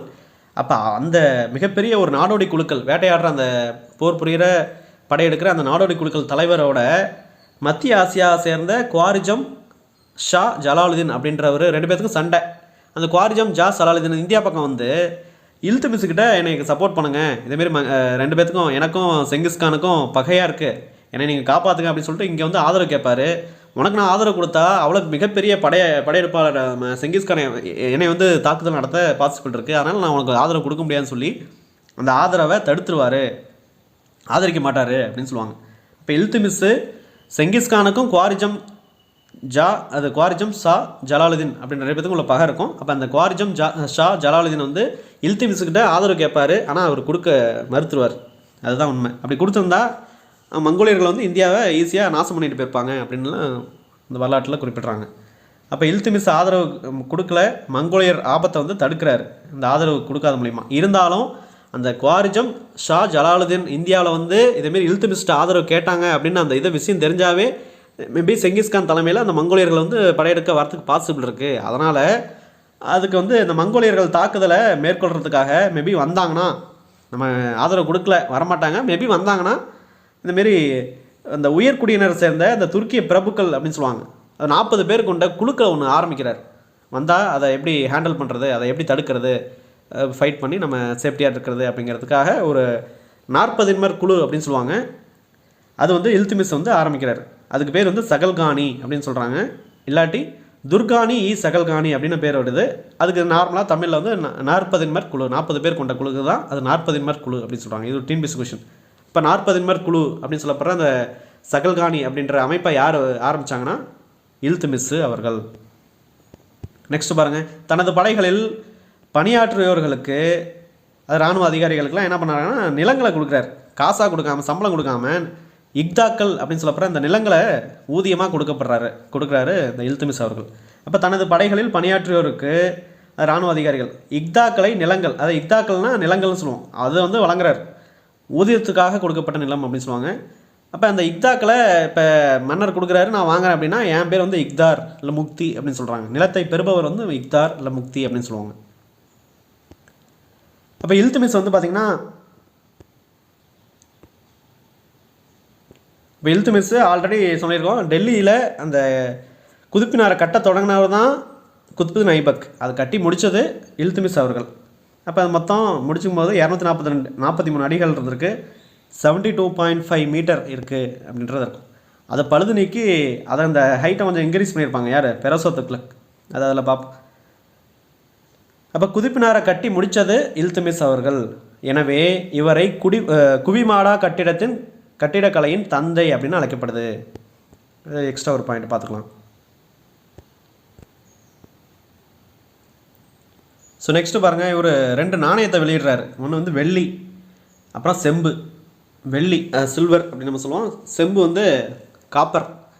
இப்போ வெள்ளி வந்து தங்கா இல்லை டங்கா அப்படின்னு நம்ம சொல்லலாம். டங்கா அப்படின்னு கொடுத்துருப்பாங்க. டிஎன்பிஎஸ்சியில் கேட்டிருக்காங்க 2 நாணயங்கள். வெள்ளி வந்து டங்கா, செம்பு வந்து ஜிடால் அப்படின்னு சொல்லுவாங்க. 2 நாணயத்தை யார்? இல்துமிஸ் அவர்கள் வெளியிடுறாரு. அது முக்கியம். அதுக்கப்புறம் தனது மகன் ருக்ருதீன் ஃபெரோஸ் அவர் வந்து இறந்ததுக்கப்புறம் தன் மகள் யார்? இல்துமிஸோட மகள் வந்து ரஷ்யா பேகத்தை டெல்லி சுல்தானா நியமிக்கிறாரு. அதே இவர் இல்துமிஸ் வந்து பார்த்திங்கன்னா ஒரு அடிமையை ஆதரிச்சிருப்பார். யார் அப்படின்னா உலுக்கான் அப்படின்னு சொல்லப்படுற அந்த லாஸ்ட்டாக அடிமை வம்சத்தில் ரஷ்யா சுல்தானா. அதுக்கப்புறம் பால்பன் அப்படின்னு ஒருத்தர் வர்றார். அவர் பேர் தான் உலுக்கான். அப்போ அந்த அடிமையை அந்த பால்பனை வந்து இவர் ஆதரிக்கிறாரு. அவருக்கு நயிப் இ முல்க் அப்படின்னு சொல்லி ஒரு பட்டத்தையும் அவரே சூட்டிட்ட மாதிரி அதை சொல்லியிருப்பாங்க. இவர் சூட்டின மாதிரியும் சொல்லியிருப்பாங்க. ஆனால் அவர் தான் அவர் சூட்டிக்குவார். ஸோ முக்கியமாக இல்துமிஸ் அவர் தான். இல்துமிஸை நம்ம இல்துமிஸ் உள்ள கண்டென்ட்டு அவ்வளோதான், ரீகால் பண்ணிடலாம். இப்போ குத்புதீன் ஐபக்கோட மருமகன், அப்புறம் அடிமையின் அடிமை. குத்புதீன் ஐபக்கு ஆல்ரெடி அவரே ஒரு அடிமை தான், கோரிக்கை அடிமை. அப்போ அவரோட அடிமை இவர் அப்படின்றதுனால அடிமையின் அடிமை அப்படின்னு சொல்லப்படுது. அவரோட மருமகனும் இவர் தான். இல்பாரி குலம் மங்கோலிய அந்த குவார்ஜம் ஷா ஜலாலுதீன் அவருக்கு ஆதரவு அது மங்கோலியருக்கு எதிராக அவர் போரிஞ்சு அந்த பகையில் வந்திருப்பார். நான் உனக்கு ஆதரவுலாம் கொடுக்க மாட்டேன் போ அப்படின்னு சொல்லி அனுப்பிட்டு இருப்பார். இருந்தாலும் இந்த மங்கோலிய படை வந்தால் எதிர்கொள்கிறதுக்காக 40 பேர் சென்ற அந்த முக்கிய பிரபுகள், உயர்குடியினர் சேர்ந்த அந்த துருக்கிய பிரபுக்கள்லாம் ஒரு 40 பேர் செலக்ட் பண்ணி இந்த சகல்கானி அப்படின்னு சொல்லப்படுற 40 குழு வந்து ஆரம்பிச்சிருப்பார். அதுக்கப்புறம் இவர் படைகளில் இருக்கிற அந்த இராணுவ வீரர்களுக்கு வந்து சம்பளத்தை கொடுக்காம இக்தாக்கள்னு சொல்லப்படுற நிலங்களை வழங்கியிருப்பார். அந்த நிலத்தை வாங்குறவங்க இக்தார் முக்தி அப்படின்னு சொல்லப்படுது. அதேமாரி குதிப்பினாரை கட்டி முடித்தது யார் அப்படின்னு கேட்டாங்கன்னா தலைவர் தான். யார்? இல்துமிஸ் அவர்கள். அதனால் குவிமாடா கட்டிடக்கலையின் தந்தை அப்படின்னு இவரை சொல்லலாம். இவர் அறிமுகப்படுத்திய இது நாணயங்கள் வந்து பார்த்திங்கன்னா அரபி மொழியில் அறிவிச்சிருப்பார். வெள்ளி, செம்பு அப்படின்னு சொல்லிட்டு. வெள்ளினா டங்கா அப்படின்னு சொல்லலாம், செம்புனா ஜிடால் அப்படின்னு நம்ம சொல்லுவாங்க. அவரோட பையன் ருக்ருதீன் ஃபெரோஸ் அப்படிங்கிறவர் மரணம் அடைஞ்சிருப்பார். அதனால் அவரோட பொண்ணு டெல்லி சுல்தானா ரஷ்யா பேகத்தை வந்து நியமிச்சிருப்பார். இவரோட அடிமை வந்து பார்த்திங்கன்னா உலுக்கான் அப்படின்னு சொல்லப்படுற கியாசுதீன் பால்பன். அவர் தான் பின்னால் அடிமை வம்சத்தில் லாஸ்ட்டாக வருவார். இப்போ ரஷ்யா சுல்தானா 1236 to 1240 கிட்டத்தட்ட ஒரு இவங்களும் வந்து ஒரு 4 வருஷம் தான். டெல்லியை ஆண்ட ஒரே பெண் சுல்தான் யார் அப்படின்னு கொஸ்டின் கேட்டிருக்காங்க. ரஷ்யா பேகம் சொல்லலாம், இல்லை ரஷ்யா சுல்தானா அப்படின்னு நம்ம சொல்லலாம். இப்போ டெல்லியை ஆண்ட பெண் சுல்தான் ஒரே ஒரு பெண் சுல்தான் யாருன்னா ரஷ்யா பேகம், ரஷ்யா சுல்தானா அப்படின்னு சொல்லலாம். இவங்க பாருங்கள், ஜலாலுதீன் யாகுத் அப்படின்ற ஒரு அடிமையை தேர்வு பண்ணி அவருக்கு ஒரு முக்கியமான அதாவது குதிரை இலாய பணித்துறை தலைவராக ஒரு பதவியும் கொடுத்துருப்பாங்க. அந்த பதவிக்கு பேர் அமீர் இ அகூர் அப்படின்னு சொல்லிட்டு. அப்போ அந்த 40 பேர் அந்த முக்கிய உயர்குடியினர் சேர்ந்த அந்த பிரபுக்கள்லாம் நினைப்பாங்க, என்னடா நம்ம எத்தனை பேர் இருக்கோம், நமக்குலாம் அந்த பதவி கொடுக்காம ஏதோ ஒரு அந்த எத்தோப்பியா அப்படின்னு சொல்லப்படுற அந்த அபிசீனிய அடிமை அப்படின்னு சொல்லுவாங்க. 6th வந்து எத்தோப்பியான்னு கொடுத்துருப்பாங்க, 11th வந்து அபிசீனிய அடிமை அப்படின்னு சொல்லியிருப்பாங்க. அந்த அபிசீனிய அடிமையை வந்து இந்த ஜலாலுதீன் யாகுத்துக்கு கொடுக்குறாங்களே எப்படி அப்படின்னு சொல்லிட்டு, அப்போ ரஷ்யா சுல்தானுக்கு எதிராக நம்ம கிளர்ச்சி பண்ணணும், அவங்கள எப்படியே காலி பண்ணிவிட்டு அடுத்தவங்களை நம்ம ஆட்சி கொண்டு வரணும் அப்படின்னு சொல்லிட்டு பிளான் பண்ணுவாங்க. அப்போ அதெல்லாம் கண்டுக்க மாட்டாங்க ரஷ்யா சுல்தானா. தைரியமாக இந்த பிரபுக்கெல்லாம் பார்க்காம டெல்லியை ஆட்சி புரிய ஆரம்பிப்பாங்க. அப்போ இவங்க அபிசீனிய அடிமைன்னு சொல்லப்படுற ஜலாலுதீன் யாகுத் அப்படின்ற ஒரு அடிமையை தேர்ந்தெடுத்து அந்த அடிமையை முக்கிய ஒரு குதிரை இலாய பணித்துறை தலைவராக அமீர் யூ அகூர் அப்படின்னு ஒரு பொறுப்புக்கு விடுவாங்க. அதாவது பதவியில் நியமனம் பண்ணுவாங்க. அதனால் இந்த ஒரு காரியத்தை வந்து பார்த்திங்கன்னா இந்த துருக்கிய பிரபுக்களுக்கெல்லாம் ஒரு எரிச்சல் ஊட்டுற ஒரு காரியமாக இருக்கும். அதனால் அவங்க திரும்ப அந்த ரஷ்யா சுல்தானுக்கு எதிராக நம்ம என்ன சொல்கிறது, அவங்கள பதவியிலேருந்து இறக்கணும், அவங்கள எப்படியே கொலை பண்ணணும் அப்படின்ற ஒரு எண்ணங்கள் இருக்கும். மொராக்கோ நாட்டு பயணி வந்து இபின் பதூதா அவங்க என்ன சொல்கிறாங்கன்னா ஒரு கருத்து சொல்கிறாங்க, ஒரு கூற்று. ஏன்னா அது குதிரை மீது ஆண்கள் சவாரி செய்வது போல கையில் வில்லம்புடன் சவாரி செய்தார் ரஷ்யா சுல்தானா அப்படின்னு சொல்லிட்டு ஒரு கூற்று முன்வைக்கிறார் மொராக்கோ நாட்டு பயணி. ஸோ அந்தளவுக்கு குதிரை குதிரை மேலே ஆண்கள் வந்து சவாரி செய்கிற மாரி இதுமாரி இவங்களும் வேலு நாச்சியார் அவர்கள் மாரி இவங்களும் வந்து அந்த காலகட்டத்திலே ஸ்டார்டிங்லேயே வந்து ரஷ்யா சுல்தானாவும் குதிரை மீது சவாரி செஞ்சுருக்காங்க. வில் அம்போடு அப்படின்ற கூற்றை முன்வைக்கிறாங்க. குதிரை மீது ஆண்கள் சவாரி செய்வது போல கையில் வில் அம்புடன் சவாரி செய்தார் ரஷ்யா சுல்தானா அப்படின்னு சொல்லி முடிச்சிருப்பாங்க. அடுத்து பாருங்கள், தனக்கு எதிராக கலகம் செஞ்ச பஞ்சாப் ஆளுநர் அல்துனியா, அதாவது பஞ்சாப் ஆளுநர் அல்துனியான்னு ஒருத்தர் இருக்கார். அவர் வந்து ரஷ்யா சுல்தானுக்கு எதிராக ஆப்போசிட்டாக ஒரு கலகம் செஞ்சுருப்பாங்க. அதாவது இது ட்ரீட் பண்ணியிருப்பார் ஆப்போசிட்டாக போர் புரியிற மாரி. அப்போ அவரை எதிர்க்க போய் ரஷ்யா சுல்தானா அந்த பஞ்சாப் ஆளுநர் அல்துனியாவை எதிர்க்க போய் தோற்றுருப்பாங்க. தோற்றதுக்கப்புறம் அவரே கல்யாணம் பண்ணதாக செய்திகளும் இருக்குது. அதான் இங்கே சொல்லுது, தோல்வியுற்று பின் அவரையே கல்யாணம் பண்ணியிருப்பார் அப்படின்ற மாதிரி. இது அந்த தெரிஞ்ச அந்த பிரபுக்கள் 40 பேர் குழு, அந்த பிரபுக்கள் முக்கிய இந்த துருக்கிய இனங்கள், அந்த உயர்குடியினர்கள்லாம் என்ன பண்ணியிருக்காங்க, இதுமாரி அங்கே போய் தோற்றுட்டு அங்கேயே கல்யாணம் பண்ணியிருக்காங்க. இந்தமாரி அபிசினிய அடிமையாக வந்து ஒரு குதிரை முக்கியமான படை தலைவராக நியமிச்சிருக்காங்க. அதனால் அப்படின்னு சொல்லிட்டு இந்த குற்றச்சாட்டை முன் வச்சு அவங்கள அந்த 2 பேர்த்தையும் கொண்டுறாங்க. துருக்கிய உயர்குடி மக்களின் சதி திட்டத்தால் இருவரும் கொல்லப்பட்டனர் அப்படின்னு சொல்லி முடிக்கிறாங்க. அப்போ ரஷ்யாவோட வழித்தோன்றல்கள் யார்? இவங்களப்போ பக்ரம் ஷா அவர் 2 வருஷம், அலாவுதீன் மசூத் அப்படின்னு சொல்லிட்டு 1242 டு 1246 அவரும் ஒரு சிறிய காலம் தான், எல்லாமே சின்ன சின்ன காலம். இவர் மட்டும் தான் கொஞ்சம் அதிகமாக இருக்குது. நஸ்ருதீன் முகமது அப்படின்றவங்க 1246 டு 1264 அந்த காலகட்டம். இப்போ ரஷ்யாவோட வழித்தோன்றர்கள் இவங்க தான். இவங்க யாருக்கும் இவங்க சிறப்பான ஆட்சிகள் எதுவும் சொல்லலை, அவங்களோட டீட்டெயிலும் புக்கில் கொடுக்கல, அதனால் தேவையில்லை. நெக்ஸ்ட்டு பார்த்திங்கன்னா நஸ்ருதீன் முகமது அவர் இறந்துருவாங்க. இறந்ததுக்கப்புறம் பால்பன் யார், இல்துமிஸ்க்கு அடிமையாக இருந்த அந்த பால்பன் வந்து சுல்தானாக மாறிடுவார். உலுக்கான் அப்படின்னு சொல்லப்படுற அந்த பால்பன், கியாசுதீன் பால்பன் அவர்கள் வந்து அடிமை வம்சத்தில் கடைசி மன்னராக சார்ஜ் எடுத்துக்குவார். இப்போ கியாசுதீன் பால்பன் 1266 டு 1287 வரலையும் இவர் ஆட்சி புரிகிறாங்க. கிட்டத்தட்ட ஒரு 20 வருஷ காலகட்டங்கள் வந்து இவர் இருக்கார். இவர் தொடக்கத்தில் உலுக்கான் என்று அழைக்கப்பட்டார். யார்? பால்பன் அவர்கள். அதுக்கு முன்னாடி ரஷ்யா சுல்தானா முடிச்சிருவோம். டெல்லியை ஆண்ட முதல் பெண் சுல்தான் யாருன்னு கேட்பாங்க, ரஷ்யா சுல்தானா. ஜலாலுதீன் யாகுத் அப்படிங்கிறவர் யார்? ஒரு அபிசீனிய அடிமை, எத்தோப்பிய அடிமை நம்ம சொல்லப்படுது 6th புக்கில். இவருக்கு ஒரு முக்கியமான பதவி கொடுக்குறாங்க, அமீர் அகூர் அப்படின்னு சொல்லிட்டு குதிரை இலாய பணித்துறை தலைவராக நியமிச்சிருப்பாங்க ரஷ்யா சுல்தானா அவர்கள். இது அந்த முக்கிய அந்த உயர்குடியினர்களுக்கு ஒரு எரிச்சூட்டலாக, ஒரு என்ன சொல்கிறது, எதிர்ப்பு செயலாக மாறுது.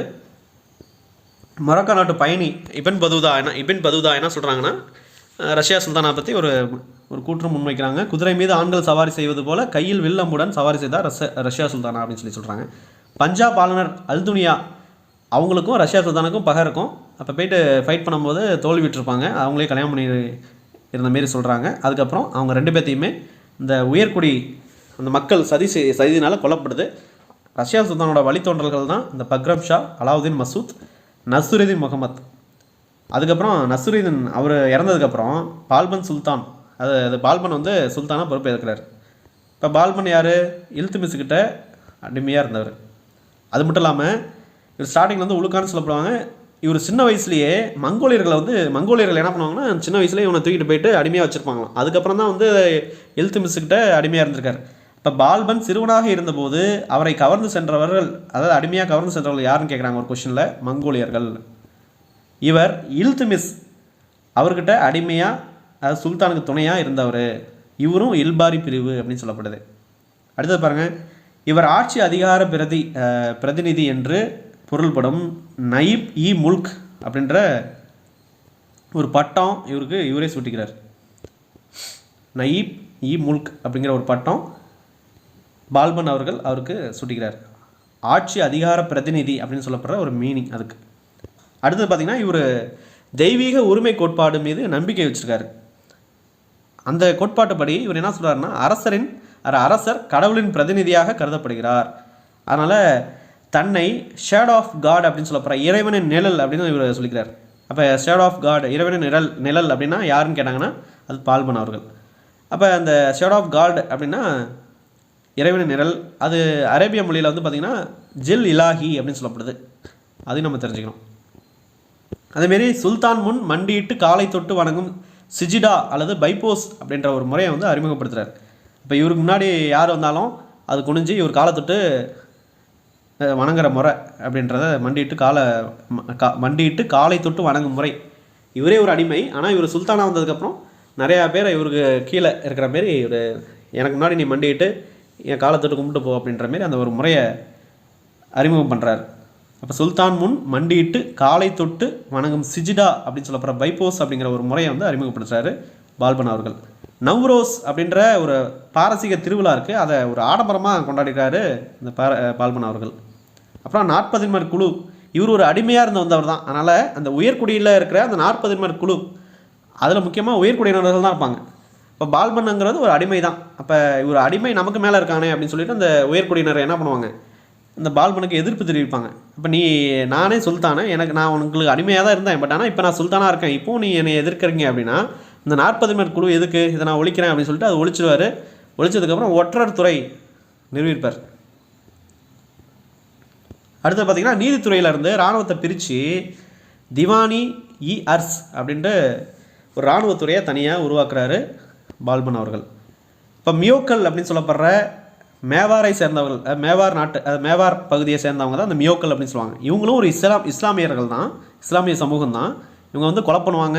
அது டெல்லி சுல்தானுக்கு அதை மக்கள் சார்ந்த அவங்கள பேஸ் பண்ணி கொலை பண்ணுறது, கொள்ளடிக்கிறது, இந்தமாரி இதை சவாலாக எடுத்துக்கிட்ட தலைவர் பால்பன் என்ன பண்ணியிருக்காங்கன்னா, மியோக்கல் நீங்கள் என்ன எங்களையா வந்து கொண்டுறீங்க அப்படின்னு சொல்லிட்டு உங்களை நானே தலைமை தாங்கி உங்களை போட்டு தள்ளுறேன் அப்படின்னு சொல்லிட்டு மேவாரை சேர்ந்தவர்கள் மீது தாக்குதல் தொடுத்தார் பால்பன் அவர்கள். இவர் படை வீரர்கள் மியோக்களை தேடி பிடித்து கொன்றனர். அப்போ அந்த மியோக்கள் அந்த கொலை அதில் ஈடுபடுற அந்த மியோக்களை தேடி பிடிச்சி இவங்களை படையாட்களும் அவங்கள கொல்றாங்க. அடுத்து பார்த்திங்கன்னா மங்கோலியர்கள் அச்சுறுத்தல் எதிர்கொள்ளும் வகையில் தனது இராணுவத்தை பலப்படுத்தி கொண்டார்.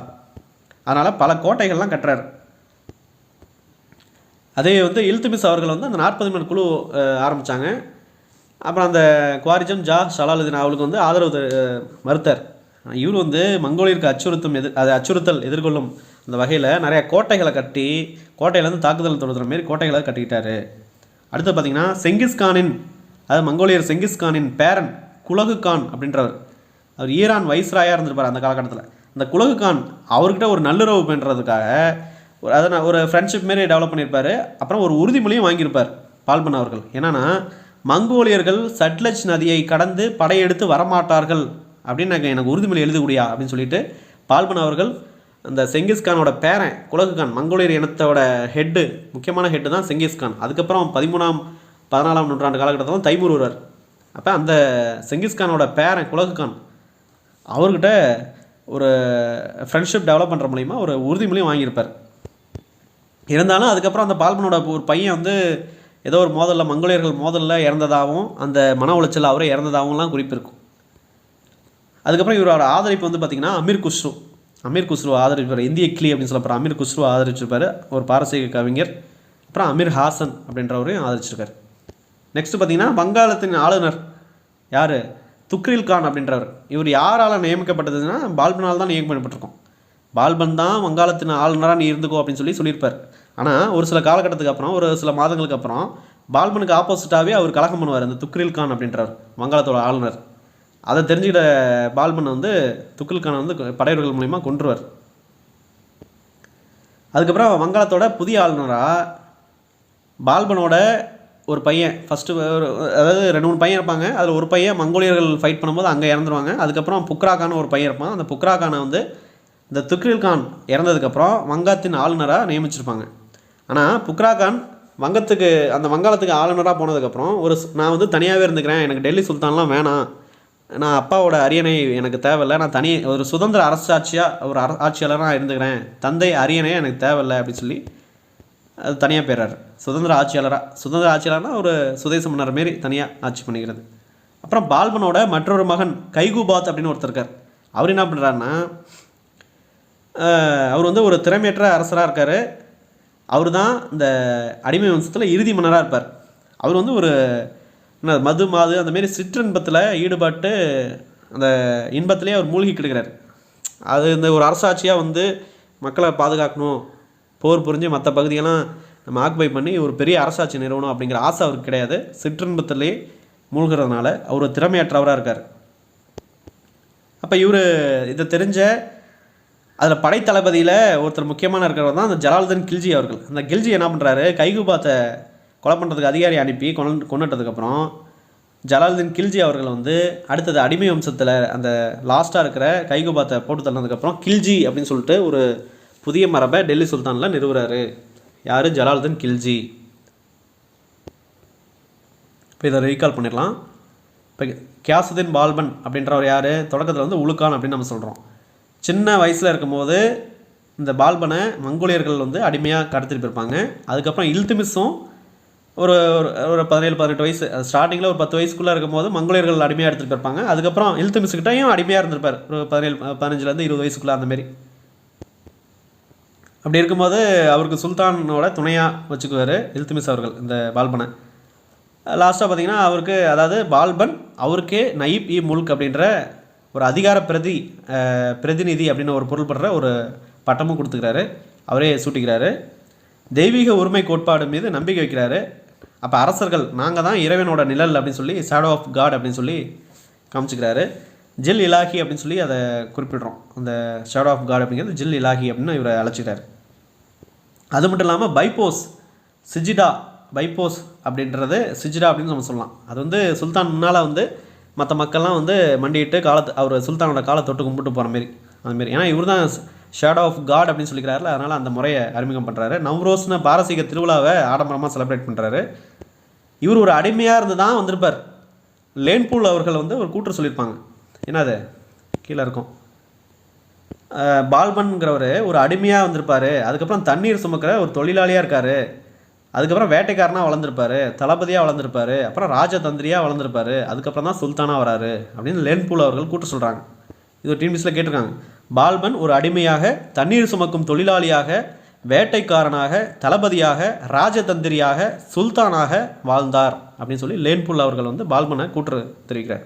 அப்போ ஸ்டார்டிங்கில் அடிமையாக இருந்திருக்காரு, அதுக்கப்புறம் தண்ணி தூக்குற ஒரு தொழிலாளியாக இருந்திருக்காரு, அப்புறம் ஹண்டர் வேட்டைக்காரனாக இருந்திருக்காரு, அப்புறம் தளபதியாக படைத்தளபதியாக இருந்திருக்காரு, ராஜதந்திரியாக இருந்திருக்காரு, அதுக்கப்புறம் தான் சுல்தானாக மாறியிருக்கார். அப்போ இவ்வளோ இதுவும் தாண்டி தான் இருந்திருக்கார். அப்போ பால்பன் ஒரு அடிமையாக இருந்து வந்தவர் தான். அப்போ குத்பின் ஐபக்கு அந்த இல்துமிஸ் அவரோட வாரிசில் வந்தவர் கிடையாது. அப்படிங்கும்போது அந்த உயர்குடியினர் வந்து இந்த பால்பன் மேலே எதிர்ப்பு தெரிவிக்கிறதுனால அந்த 40 நபர் குழுவை வந்து கேன்சல் பண்ணியிருப்பார். தலைவர் அடுத்தது ஒற்றர் துறை அப்படின்ற ஒரு துறையும் நிர்வகிச்சிருப்பார். நீதித்துறையிலேருந்து இராணுவத்துறையை தனியாக பிரித்து திவானி அர்ஸ் அப்படின்ற ஒரு இராணுவத்துறையை தனியாக ஆரம்பிச்சிருக்காங்க. மியோக்கல்னு சொல்லப்படுறது வந்து பார்த்திங்கன்னா மேவார் அந்த பகுதியை சேர்ந்தவங்க, ஒரு இஸ்லாமிய சமூகம் கொள்ளையில் ஈடுபடுது. அதை சவாலாக எடுத்துக்கிட்டு அதை தாக்குதல் பண்ணி அவங்கள அழிக்கிறாரு.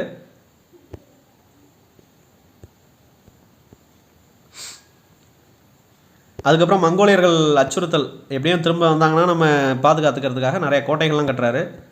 செங்கிஸ்கான் அவரோட பேரன் குலகுகான், ஈரானோட வைஸ்ராய் அப்படின்றவர், குலகுகான் என்ன பண்ணுறாங்கன்னா அவர்கிட்ட ஒரு ஃப்ரெண்ட்ஷிப்பை டெவலப் பண்ணி மங்கோலியர்கள் சட்லஜ் நதியை கடந்து படையெடுத்து வரமாட்டார்கள் அப்படின்னு எழுதி கொடுயா அப்படின்னு சொல்லிட்டு ஒரு உறுதிமொழியும் வாங்கிக்கிறாரு. அமீர் குஸ்ரு அப்படின்னு சொல்லப்படுற இந்திய கிளி பாரசீக கவிஞர் அப்படின்னு சொல்லப்படுற அமீர் குஸ்ருவை வந்து ஆதரிக்கிறாரு. அமீர் ஹாசன் 2 பேர்த்தையும் ஆதரிக்கிறாரு.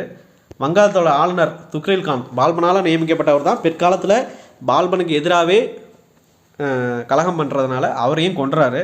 கொன்னதுக்கப்புறம் அந்த வங்காளத்து ஆளுநர் அந்த பதவிக்கு இவரோட பையன் புக்ராகானை நியமிக்கிறாங்க. புக்ராகான் எனக்கு டெல்லி எல்லாத்தையும் கண்ட்ரோல் பண்ணுற அந்த டெல்லி சுல்தான் ஆட்சி எனக்கு வேண்டாம், நான் சுதந்திர ஆட்சியாளராக இருந்துக்கிறேன், நான் அந்த பகுதியை மட்டும் நான் பார்த்துக்கிறேன், வங்காளத்தை பகுதியை மட்டும் நான் பார்த்துக்கிறேன் அப்படின்னு சொல்லிட்டு தந்தை அரியணையை வந்து கேட்கல அவர். அப்புறம் பால்பனோட மற்றொரு பையன் தான் கைகுபாத்து. அவர் சிற்றின்பத்தில் மூழ்கிறதுனால அவர் ஒரு திறமையற்ற ஒரு அரசராக இருந்திருக்காரு. அவரை கொன்னுட்டு அந்த படை தளபதியாக இருந்தவர் தான், அந்த காலகட்டத்தில் படை தளபதியாக இருந்தவர் தான் ஜலாலுதீன் கில்ஜி அவர்கள். அவர் கைகுபாத்தை கொலை பண்ணிவிட்டு கில்ஜி வம்சத்தை ஆரம்பிக்கிறாரு. இதில் பேசிக்காக நம்ம பார்த்தாச்சு.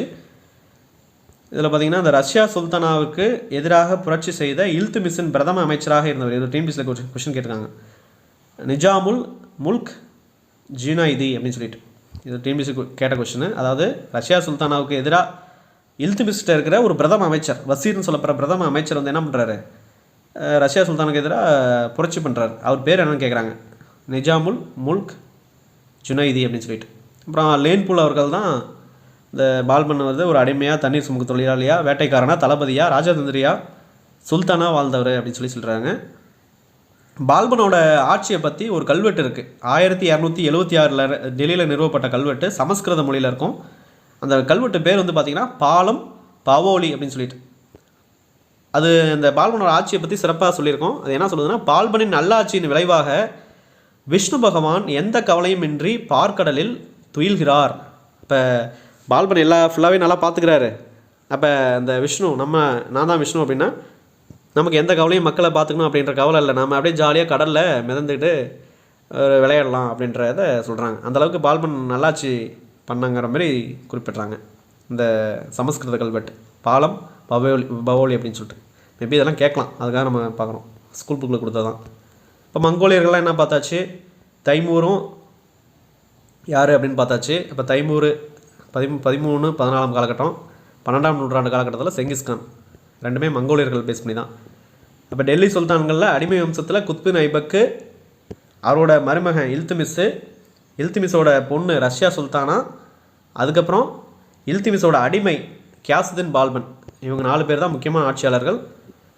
அந்த படைத்தளபதியாக இருக்கிற, அந்த இராணுவ தளபதியாக இருக்கிற முக்கியமானவர் தான் அந்த கியாசுதீன், ஜலாலுதீன் கில்ஜி. அவர் தான் அந்த கைகுபாத்தை கொண்டுட்டு கில்ஜி வம்சத்தை ஆரம்பிக்கிறார். அடுத்தது கில்ஜி வம்சத்தில் பார்ப்போம். இதில் ஒரு சில இமேஜும் இருக்குது. இந்த குத்வத் உல் இஸ்லாம் மஸ்ஜித் மசூதி அப்படின்னு நம்ம சொல்ல போகிறாங்க பார்த்தீங்களா, அதான் அந்த மசூதி. அடுத்தது இது பால்பனோட கல்லறை, ஸ்கூல் புக்கில் கொடுத்துருக்காங்க அதெல்லாம். இதுதான் அந்த குதுப்பினார் வெற்றி கோபுரம் அப்படின்னு நம்ம சொல்கிறோம். அப்போ இதை ஸ்டார்டிங்கில் இது பாதி தான் கட்டினவர் குத்பின் ஐபக், அதுக்கப்புறம் ஃபுல்லாக கட்டி முடித்தவர் தான் இல்துமிஸ். இதை பழுது பார்த்து மெயின்டெனன்ஸ் பண்ணவர் பெரோசோ துக்ளக். இது வந்து குதுப்பினார் வளாகம் அப்படின்னு சொல்லப்படுற ஒரு வளாகம் இது. அதுக்கப்புறம் அந்த மசூதி இதெல்லாம் சேர்ந்தது தான் அந்த குதுப்பினார் வளாகம்னு சொல்லுவாங்க. அந்த வளாகத்துக்கு ஒரு என்ட்ரன்ஸு அலாய் தர்வாசா அப்படின்னு சொல்லி அலாவுதீன் கில்ஜி அவர்கள் கட்டியிருக்காங்க. அடுத்தது அடிமை வம்சம் முடிஞ்சிருச்சு, கில்ஜி வம்சம் நம்ம பார்த்துருவோம். ஸோ பால்பனோட பையன் கைகுபாத், அவரை கொலை பண்ணிட்டு தான் படை தளபதியாக இருந்தவர் இந்த ஜலாலுதீன் கில்ஜி. அதுக்கப்புறம் கில்ஜி மரபை ஆரம்பிக்கிறாரு. இப்போ கில்ஜி வம்சம் டெல்லி சுல்தான்களில் 2வது மரபு 1290 1320 அந்த காலகட்டம். இப்போ ஜலாலுதீன் கில்ஜி தான் ஃபஸ்ட்டு, அந்த கில்ஜி வம்சத்தில் ஃபஸ்ட்டு அரசர் இன்னும் சொல்லலாம். கைகுபாத் பெயரால் அரசாட்சி செய்த ஜலாலுதீன் கில்ஜி அவரை கொலை செய்ய அதிகாரியை அனுப்பினார். அப்புறம் ஜலாலுதீன் கில்ஜி முறைப்படி அரசனார். அவரை கொலை செய்கிறதுக்காக ஒரு அதிகாரி ரெடி பண்ணி கைகுபாத்தை, பால்பனோட பையன் புக்ரா கான், அப்புறம் கைகுபாத் 2 பேர் நம்ம பார்த்தோம். அப்புறம் மங்கோலியர்கள்ட்ட ஒருத்தர் இறந்துருவார்.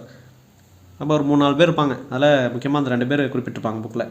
கைகுபாத்தை கொன்னதுக்கப்புறம் ஜலாலுதீன் வந்து கில்ஜி வம்சத்தை ஆரம்பிச்சிருப்பார், முறைப்படி அரசராகவும் மாறியிருப்பார். இவர் ஜலாலுதீன் கில்ஜி வந்து அரசராக ஆகும்போது 70 வயசு இருக்கும் அவருக்கு. ஒரு மூத்த வயசு, அதாவது ஒரு வயசான வயசில், அதாவது வயசானவர் அப்படின்னு நம்ம குறிப்பிடலாம்.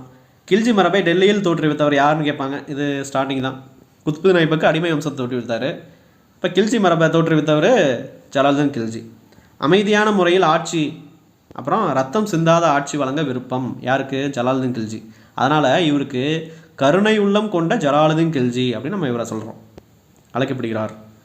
இப்போ அமைதியான முறையில் ஆட்சி பண்ணணும், ரத்தமே சிந்தக்கூடாது, அந்தமாரி ஆட்சி நம்ம வழங்கணும், அதுதான் எனக்கு ஆசை அப்படின்னு சொல்லி அவர் விருப்பப்படுறாரு.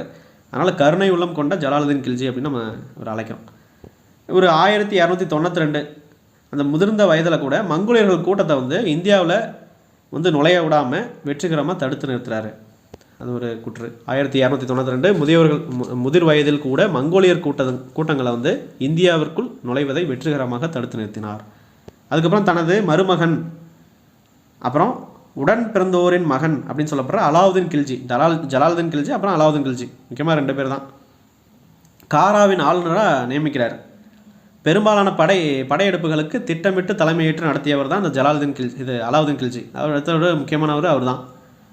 அப்போ ஜலாலுதீன் கில்ஜியோட மருமகன், அப்புறம் அவர் உடன் பிறந்தவர் மகன் அப்படின்னு சொல்கிறாங்க. உடன் பிறந்தவர்னா அது தம்பியா, அண்ணனா, அக்காவா, தங்கச்சி அப்படின்லாம் குறிப்பிடல. உடன் பிறந்தவர் மகன், அப்போ மருமகனாக இருக்கார்.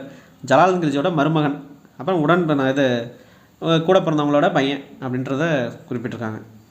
உடன் பிறந்தவங்க தம்பினா அது பெரியப்பா சித்தப்பா வரும், அது தெரியல. அதனால் மேபி அக்கா இல்லாட்டி தங்கச்சி அந்தமாரி உடன் பிறந்தவர், அவனோட பையன் தான் அந்த அலாவுதீன் கில்ஜி. இவரோட மருமகன், இவரோட பொண்ணையும் கட்டியிருக்காரு அலாவுதீன் கில்ஜி அவர்கள். ஜலாலுதீன் கில்ஜியோட பொண்ணையும் கல்யாணம் பண்ணியிருக்காரு அலாவுதீன் கில்ஜி அவர்கள். அவரை வந்து காராவுக்கு, அதாவது காரா அந்த பகுதிக்கு ஆளுநராக நியமித்து முக்கிய படையெடுப்புக்கெல்லாம் திட்டமிட்டு தலைமையேற்று நடத்துகிற, அதாவது முக்கிய படையெடுப்புகளுக்கெல்லாம் அவரை தான் தலைமையாக நியமித்து அனுப்பியிருக்காரு ஜலாலுதீன் கில்ஜி. அதில் முக்கியமாக ஜலாலுதீன் கில்ஜி பீரியடில் அலாவுதீன் கில்ஜி என்ன பண்ணியிருக்காருன்னா ஒரு முக்கிய படையெடுப்பு நடத்திருக்காரு. அது என்னன்னா தேவகிரி யாதவ அரசர் ராமச்சந்திரனை தோத்துடுவா போய் ஜெயிச்சுடுவா அப்படின்னு சொல்லிட்டு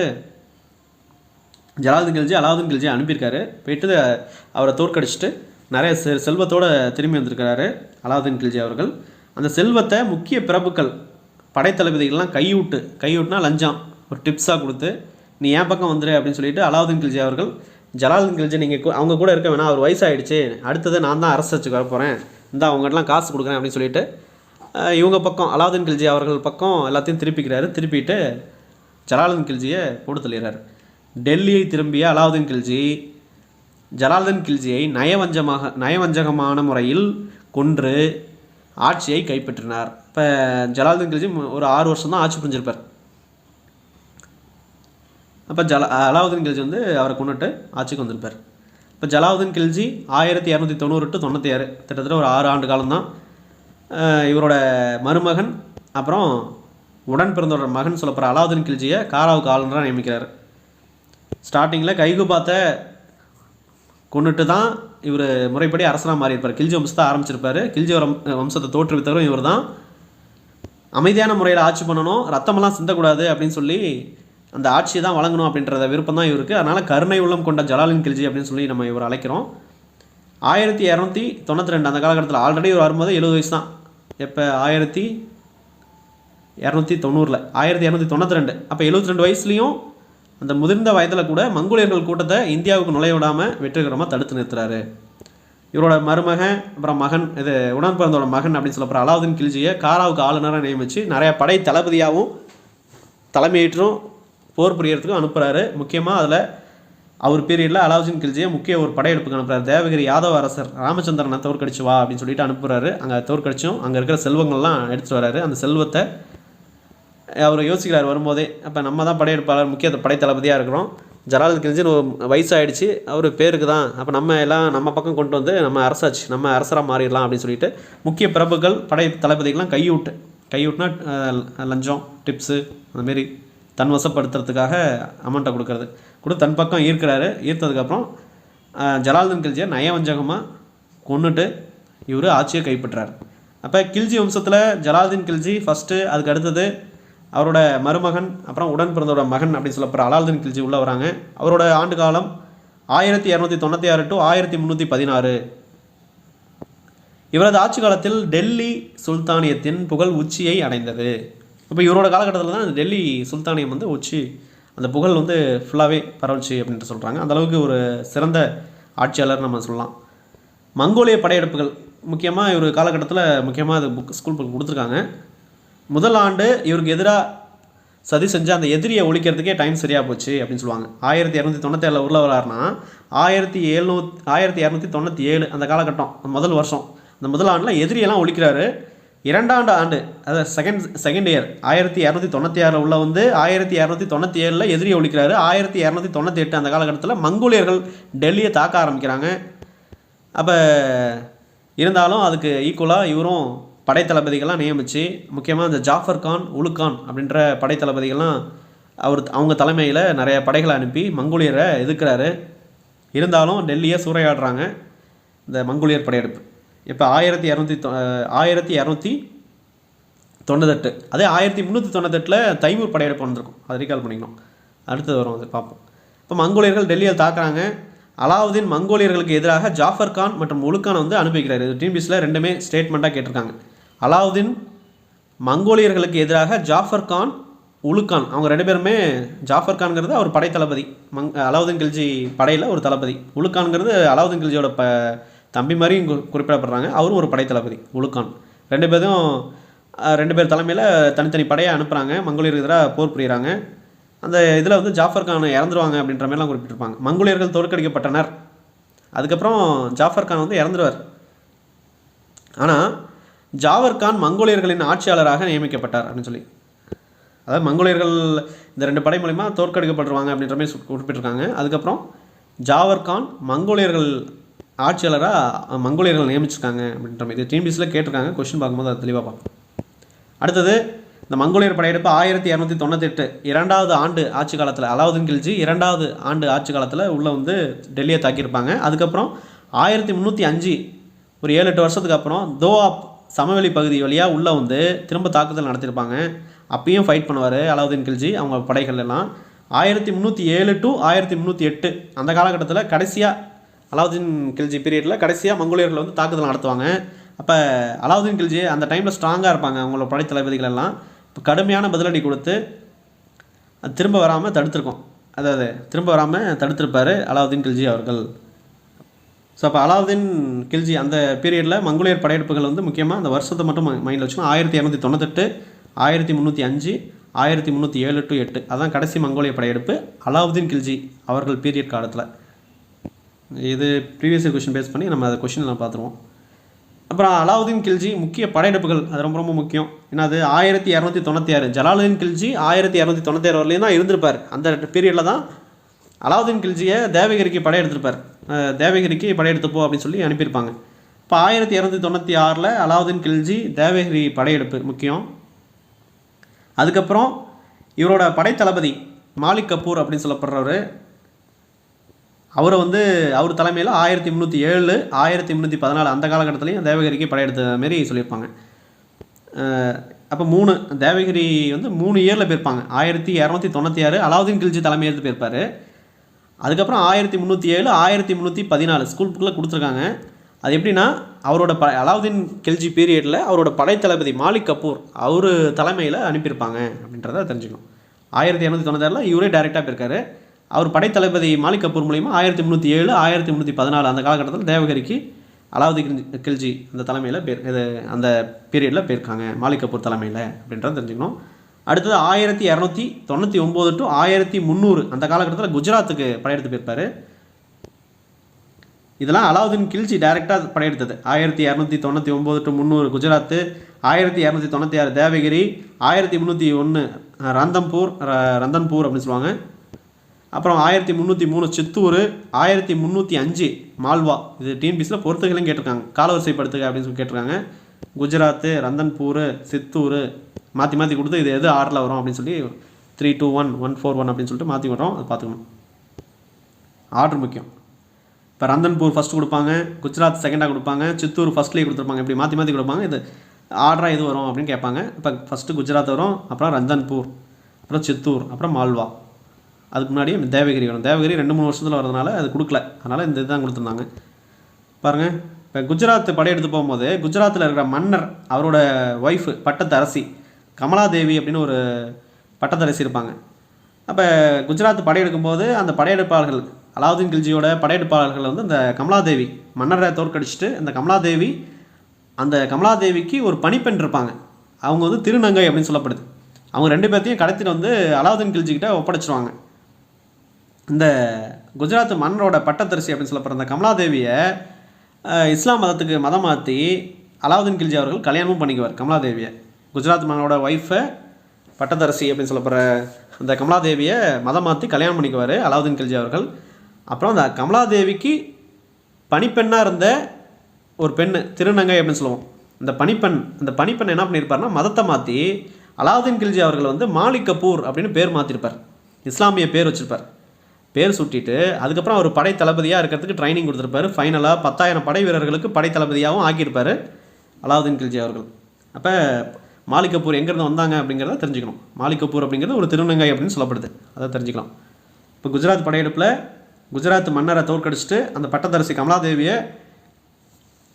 கமலாதேவி ப்ளஸ் கமலாதேவியோட பணிப்பெண் அப்படின்னு சொல்லப்படுற அந்த திருநங்கை அவங்க 2 பேர்த்தையும் கடத்திட்டு வந்து அலாவுதீன் கில்ஜிகிட்ட கொடுத்துட்றாங்க. அலாவுதீன் கில்ஜி அந்த பட்டத்தரசி கமலாதேவியை மதம் மாற்றி கல்யாணம் பண்ணிக்கிறாரு. பணிப்பெண்ணை பேரை மாற்றி மாலிக் கபூர்னு பேரை மாற்றி படைத்தலைவராக ஆக்கிக்கிறார். அவங்க தான் மிகப்பெரிய படையெடுப்பாளராக மாறுவாங்க. அது அடுத்தது நம்ம பார்ப்போம். நெக்ஸ்ட் பாருங்கள், 1301 ரந்தன்பூர் படையெடுப்பு. அப்புறம் 1303 சித்தூர் படையெடுப்பு. சித்தூர் கோட்டை சூறையாடல் அப்படின்னு சொல்லுவோம், நம்ம கேள்விப்பட்டிருப்போம். பத்மாவத் அப்படின்னு நம்ம கேள்விப்பட்டிருப்போம். ஸோ அது ரொம்ப முக்கியம். சித்தூர் சூறையாடல் 1303. ராஜா ரத்தன் சிங் அப்படின்னு சொல்லிட்டு சித்தூர் கோட்டையில் அவர் தான் தலைவர். ராஜா அவரோட மனைவி ராஜா ரத்தன் சிங் மனைவி தான் பத்மாவதி, ராணி பத்மாவதி அப்படின்னு சொல்லுவாங்க, இல்லை ராணி பத்மினி அப்படின்னு சொல்லுவாங்க. அப்போ சித்தூர் கோட்டைக்கு இந்தமாரி பத்மாவதி, அந்த பத்மாவதி வந்து ரொம்ப அழகானவங்க அப்படின்ற மாரி இவருக்கு குறிப்பு வரும். அதுமாரி செல்வங்களை கொள்ளையெடுக்கும் போயிருப்பார். ப்ளஸ் அந்த பெண் அழகான இருப்பாங்க அப்படின்னு சொல்லுவாங்க. அந்த பெண்ணை நம்ம அரண்மனைக்கு அழைச்சிட்டு வர சொல்லுங்கள் அப்படின்ற மாரி சொல்லுவாங்க. பட் ஆனால் வர முடியாதுன்ற மாரி வரும். அது கதையில் போவோம், அது தேவையில்லை. அதுக்கப்புறம் தான் இவர் போய்ட்டு அதை பார்க்கணுங்கிறதுக்காகவே போர் புரிய போவார். பட் ஆனால் முக்கியமான ஒரு டார்கெட்டு செல்வத்தை அளிக்கிறதுக்கு தான் அலாவுதீன் கில்ஜி அவர்கள். இப்போ ராஜா ரத்தன் சிங் சித்தூர் கோட்டையில் இருக்கிற ராஜா ரத்தன் சிங் எதிராக போர் தொடுக்க போகிறார் அலாவுதீன் கில்ஜி அவர்கள். ராஜா ரத்தன் சிங் அவரோட படை வீரர்கள்லாம் துணிஞ்சு அடிக்கிறாங்க யார், அலாவுதீன் கில்ஜி படையை. பட் ஆனால் ஃபைனலாக தோக்குற நிலை வந்துடுது. அந்த தோக்குற நிலை வந்ததுக்கப்புறம் அங்கே இருக்கிற ஆடவர்கள், பெண்கள், இதேமாதிரி நம்ம தோக்க போகிறோம், சித்தூர் கோட்டையில் இருக்கிற நம்ம அரசர்கள், இந்த ராஜா ரத்தன் சிங் அவரோட படை வீரர்கள் எல்லாமே தோக்க போகிறாங்க அப்படின்னு சொல்லிட்டு அங்கே உள்ளே இருக்கிற ஆண்கள், அந்த படையை சுற்றி இருக்கிற ஆண்கள் என்ன பண்ணுறாங்க, நம்ம படை தோக்க போகுது அப்படின்னு சொல்லிட்டு அவங்க ட்ரெஸ் எல்லாம், அதாவது நிர்வாணமாக ஓடி போயிட்டு வெளியில் சண்டை போட்டு தோற்றுருவாங்களாம். அந்தமாரி ஆடவர்கள் ஆண்கள். பெண்கள் என்ன பண்ணுவாங்க, உள்ளுக்குள்ளேயே ஒரு பெரிய தீயை மூட்டி அந்த தீயுக்குள்ளே விழுந்து கூட்டு தீக்குளிப்பு அப்படின்னா ஒன்றா சேர்ந்து எல்லாம் தீயில் விழுந்து எரிஞ்சிருவாங்க அப்படின்ற மாரி குறிப்பிட்டிருக்காங்க. அதுக்கு பேர் ஜவுஹர் சடங்கு, ஜவுஹர் முறை அப்படின்னு சொல்லுவாங்க. இப்போ சித்தூர் கோட்டையில் 1303 ராஜா ரத்தன் சிங் அவர் தான் ஒரு என்ன சொல்கிறது ராஜாவாக இருந்திருப்பார். அவரோட மனைவி பத்மினி இல்லை பத்மாவதி, ராணி பத்மினி அப்படின்னு சொல்லுவாங்க. 2 பேரும் இருப்பாங்க. போய் கொள்ளையடிக்கிறதுக்காக போர் புரிஞ்சிருப்பார். தோற்கிற நிலை வந்திருக்கும். அங்கே இருக்கிற ஆம்பளைங்க, அந்த ஆடவர்கள் எல்லாமே கோட்டையை விட்டு வெளியேறி அந்த போர்க்களத்தில் இந்த அலாவுதீன் கில்ஜி படை வீரர்கள்கிட்ட தானே போயிட்டு இறந்துருப்பாங்க. அதாவது ஃபைட் பண்ணுவாங்க, முடியாத காலகட்டத்தில் லாஸ்ட்டாக அலாவுதீன் கில்ஜி படை வீரர்கள் அந்த ராஜா ரத்தன் சிங் படை வீரர்களை கொன்றுவாங்க. பெண்கள் என்ன பண்ணுவாங்க, உள்ளுக்குள்ளேயே இதேமாரி நம்ம ஃபுல்லாகவே தோல்வி ஏற போகிறோம், அதனால் ஜவுஹர் சடங்கு நம்ம எப்பயுமே ஃபாலோ பண்ணிட்டு வருவோம், அதனால் நெருப்பை மூட்டி அதில் நம்ம எல்லாம் குளித்து நம்ம இறந்துடலாம் அப்படின்னு சொல்லிட்டு கடைசி வரலையும் போய் பார்க்க முடியாது அந்த பத்மாவதியை, அலாவுதீன் கில்ஜி அவர்கள். அதில் என்னென்னா இந்த கூட்டு தீக்குளிப்பில் முக்கியமாக பத்மினி அவங்களும் அந்த கூட்டு தீக்குளி அந்த இதில் வந்து குதித்து இறந்துருவாங்க. அவங்களோட அந்த சுற்றி இருக்கிற பெண்களும் அதில் அந்த எல்லாம் ஒன்றா சேர்ந்து தீக்குளிச்சிருவாங்க. அதுக்கு பேர் தான் கூட்டு தீக்குளிப்பு, ஜவஹர் சடங்கு அப்படின்னு சொல்லுவாங்க. சித்தூர் சூறையாடல் ரொம்ப முக்கியமானது, படமாகவும் வந்திருக்கு, அதை பார்த்துக்கலாம். ஓகே, இப்போ இதை பேஸ் பண்ணி இந்த ராணி பத்மாவதி அப்படின்னு நம்ம சொல்லலாம், ராணி பத்மினின்னு சொல்லலாம், ராஜா ரத்தன் சிங் மனைவி. இவங்களோட கதையை பத்மாவத் அப்படின்ற ஒரு புக்கு, பத்மாவத் அப்படிங்கிற ஒரு நூல் ஜெய்சி அவங்க வந்து விளக்கியிருக்கார். இப்போ பத்மாவத் அப்படிங்கிற நூல் யார் எழுதுனாங்கன்னா ஜெய்சி. யாரை பற்றி, ராணி பத்மாவதி, ராணி பத்மினி அவங்கள பற்றி. அவங்க யார், ராஜா ரத்தன் சிங்கோட மனைவி. இவங்க எங்கே இருக்காங்கன்னா சித்தூர் கோட்டையில் முக்கியமாக ஒரு ராஜா ராணி அப்படின்ற மாதிரி வச்சுக்கலாம். எந்த வருஷத்தில் அலாவுதீன் கில்ஜி போர் புரிஞ்சாங்கன்னா 1303. கதையை தெரிஞ்சுக்கிட்டோம்னா எப்படி என்னமா கொஸ்டின் நம்ம ஃப்ரேம் பண்ணலாம், எடுக்கலாம். ஓகே, அடுத்து 1305 மால்வா அந்த படையெடுப்பு போயிருப்பார். இதுதான் அந்த சித்தூர் கோட்டை இதுதான், ஜஸ்ட் அதை பார்த்துங்க. அடுத்து பாருங்கள், அலாவுதீன் கில்ஜியின் தென்னிந்திய படையெடுப்புகளுக்கு முக்கிய படை தளபதியாக செயல்பட்டவர் யாருன்னு கேட்குறாங்க, மாலிக் கபூர். அப்போ அந்த குஜராத் படையெடுப்பு எப்போ 1300 இல்லை 1299 சொல்லுவோம், 1299 to 1300 இந்த காலகட்டம். அந்த குஜராத் படையெடுப்பும் போது தான் ஒரு பணிப்பெண்ணாக இருந்த அந்த திருநங்கை கடத்திட்டு வந்தது தான் இஸ்லாமிய பேரை மாற்றி தான், அதாவது மாலிக் கபூர் அப்படின்னு ஒரு பேரை வச்சு தான் ஒரு படை தளபதியாகவும் ஆக்கியிருப்பார் அலாவுதீன் கில்ஜி அவர்கள். அவங்க தான் பின்னால் தென்னிந்தியா வரலையும் போயிட்டு படையெடுத்திருப்பாங்க. அலாவுதீன் கில்ஜி தென்னிந்திய படையெடுப்புக்கு முக்கிய படை தளபதியாக செயல்பட்டவர் யாருன்னு கேட்பாங்க, மாலிக் கபூர். ராமேஸ்வரம் வரலையும் வந்திருப்பாங்க அப்படின்னு சொல்லியிருப்பாங்க, ஒரு டிஎன்பிஎஸ்சி கொஸ்டின். இப்போ 307 மாலிக் கபூர் தலைமையில் தேவகிரி கோட்டைக்கு திரும்ப போர் புரிஞ்சது வந்து 1307. அதுக்கப்புறம் 1309 தெலுங்கானா, வாரங்கள்னு சொல்லப்படுற தெலுங்கானாவில் காகத்திய அரசர் 2ஆம் பிரதாபருத்ர தேவரை எடுத்து போர் புரிஞ்சிருப்பாங்க. எல்லாம் மாலிக் கபூர் தலைமை தான், அலாவுதீன் கில்ஜி பீரியடு மாலிக் கபூர் தலைமையில் அந்தமாரி இதெல்லாமே. ஸ்டார்டிங்கில் மேலே பார்த்தது எல்லாமே யார், அலாவுதீன் கில்ஜி அவர் ஹெட்லேயே மாலிக் கபூருக்கு முன்னாடி. பாருங்கள், 1307 தேவகிரி கோட்டை யாதவர்கள். தேவகிரி எங்கே இருக்குன்னா தற்போதைய மகாராஷ்டிரா பகுதி. ராமச்சந்திர தேவரை எதிர்த்து போர் புரிஞ்சிருப்பாங்க. 1309 எல்லா இடத்துலையும் போய்ட்டு அங்கே இருக்கிற செல்வத்தை எல்லாம் தோற்கடிச்சிட்டு செல்வத்தெல்லாம் எடுத்துகிட்டு வந்திருப்பாங்க. யார், மாலிக் கபூர் எடுத்துகிட்டு வந்து அலாவுதீன் கில்ஜிட்ட கொடுப்பாரு. 1309 தெலுங்கானா வாரங்கள்னு சொல்லப்படுற அந்த இதெல்லாம் காகத்திய அரசர் 2ஆம் பிரதாபருத்ர தேவர் இதை தான் போர் பிடித்து அங்கே இருக்கிற செல்வத்தெல்லாம் தூக்கிட்டு வந்திருப்பார் மாலிக் கபூர். 1310 துவாரா சமுத்திரம் அப்படின்னு சொல்லப்படுறதுல வந்து பார்த்திங்கன்னா அந்த இது ஹொய்சால அரசர் அப்படின்னு சொல்லுவாங்க, 3ஆம் வீர வல்லாளன் அப்படின்னு குறிப்பிட்டிருப்பாங்க. ஸோ அவருக்கு எதிராக போர் புரிஞ்சு அங்கே இருக்கிற செல்வத்தையும் ஆட்டை போட்டு வந்திருப்பார் தலைவர் மாலிக் கபூர். 1310 to 1311 இந்த காலகட்டத்தில் தமிழ்நாடு மதுரை வரலையும் வந்து இங்கேயும் போர் புரிஞ்சு போயிருப்பாங்க. இப்போ தமிழ்நாட்டில் வந்து இந்த பாண்டிய மன்னன் அந்த காலகட்டத்தில் பாண்டிய மன்னன் ஆட்சி தான் நடந்திருக்கும். அந்த பாண்டிய மன்னன்களில் வாரிசுரிமை போர் நடந்திருக்கும். அதாவது வீரபாண்டியன் அப்புறம் சுந்தரபாண்டியன் 2 பேர் அண்ணன் தம்பி 2 பேரும். அதில் வீரபாண்டியனுக்கு எதிராக மாலிக் கபூர் போர் புரிஞ்சு சுந்தரபாண்டியனுக்கு சப்போர்ட் பண்ணியிருப்பார். இப்போ சுந்தரபாண்டியனை ஆட்சியில் அமர வச்சிருப்பார். பின்னால் அதுக்கப்புறம் திரும்ப இஷ்யூ வந்து அவங்க 2 பேரும் ஒன்றா மாதிரி இருப்பாங்க. அப்புறம் மதுரை சுல்தானியம்லாம் ஒன்று ஆரம்பிச்சிருக்கும், அது வேறு கதை.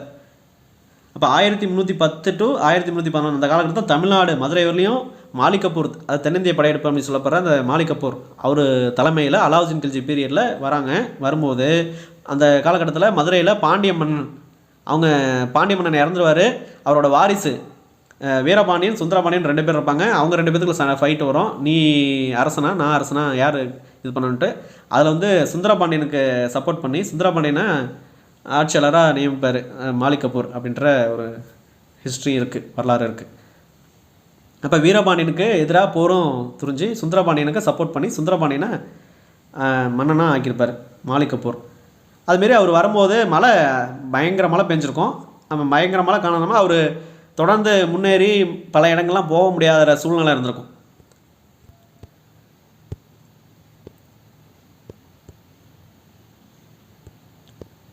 இப்போ மழை அந்த தமிழ்நாடு மதுரை அந்த பாண்டிய மன்னன் அந்த பிரச்சனையில் ஈடுபடும் போதெல்லாம் மழை அதிகமாக இருக்கும். அப்போ மற்ற இடத்துலலாம் போய்ட்டு அவர் ஈஸியாக கொள்ளடிக்க முடியல. இருந்தாலும் மழை அந்த காலகட்டத்தில் வந்து பார்த்திங்கன்னா கனத்த மலையிலையும் சிதம்பரம் கோயில், திருவரங்கம் கோயில், மதுரை மீனாட்சி அம்மன் கோயில், அப்புறம் முக்கியமான பகுதிகள் இது எல்லாத்துலேயும் அந்த இருக்கிற தங்க நகைகள் செல்வங்கள் எல்லாத்தையும் சூறையாடிட்டு எடுத்துகிட்டு போய்ட்டு அலாவுதீன் கில்ஜிகிட்ட கொடுக்குறாரு மாலிக் கபூர் அவர்கள். அதுதான் திரும்ப டிஎன்பிசிலையும் கேட்டிருக்காங்க, என்னது 1307 தேவகிரி கோட்டையை கைப்பற்றுவதற்காக மாலிக் கபூர் தலைமையில் பெரும்படையை அலாவுதீன் அனுப்பினார். 1307 அது இங்கே வந்துருச்சு. அப்புறம் 1309 வாக்கில் வாரங்களுக்கு அதாவது வங்காளத்தின் வழியாக வாரங்களுக்கு எதிராக அலாவுதீன் கில்ஜி தெற்கு படையெடுப்பை வழி நடத்தியது யாருன்னு கேட்குறாங்க, மாலிக் கபூர். தனது தலைமை தளபதி மாலிக் கபூரை 1310 தென்னிந்தியாவில் உள்ள மதுரை வரை படையெடுக்க பணித்தவர் அப்படின்னு கேட்குறாங்க. அதாவது 1310 வாக்கில் தென்னிந்தியா மதுரை வரை படையெடுத்துப்போ அப்படின்னு சொன்னது தளபதி அலாவுதீன் கில்ஜி அவர்கள் தான். அடுத்தது தென்னிந்தியாவை கைப்பற்றிய முதல் டெல்லி சுல்தான் யாருன்னு கேட்பாங்க, அலாவுதீன் கில்ஜி பீரியடில் தான். அப்போ அலாவுதீன் கில்ஜி தான் அதில் வருவார். இவர் தன்னை கடவுளின் பிரதிநிதியாக கருதுகிறார்.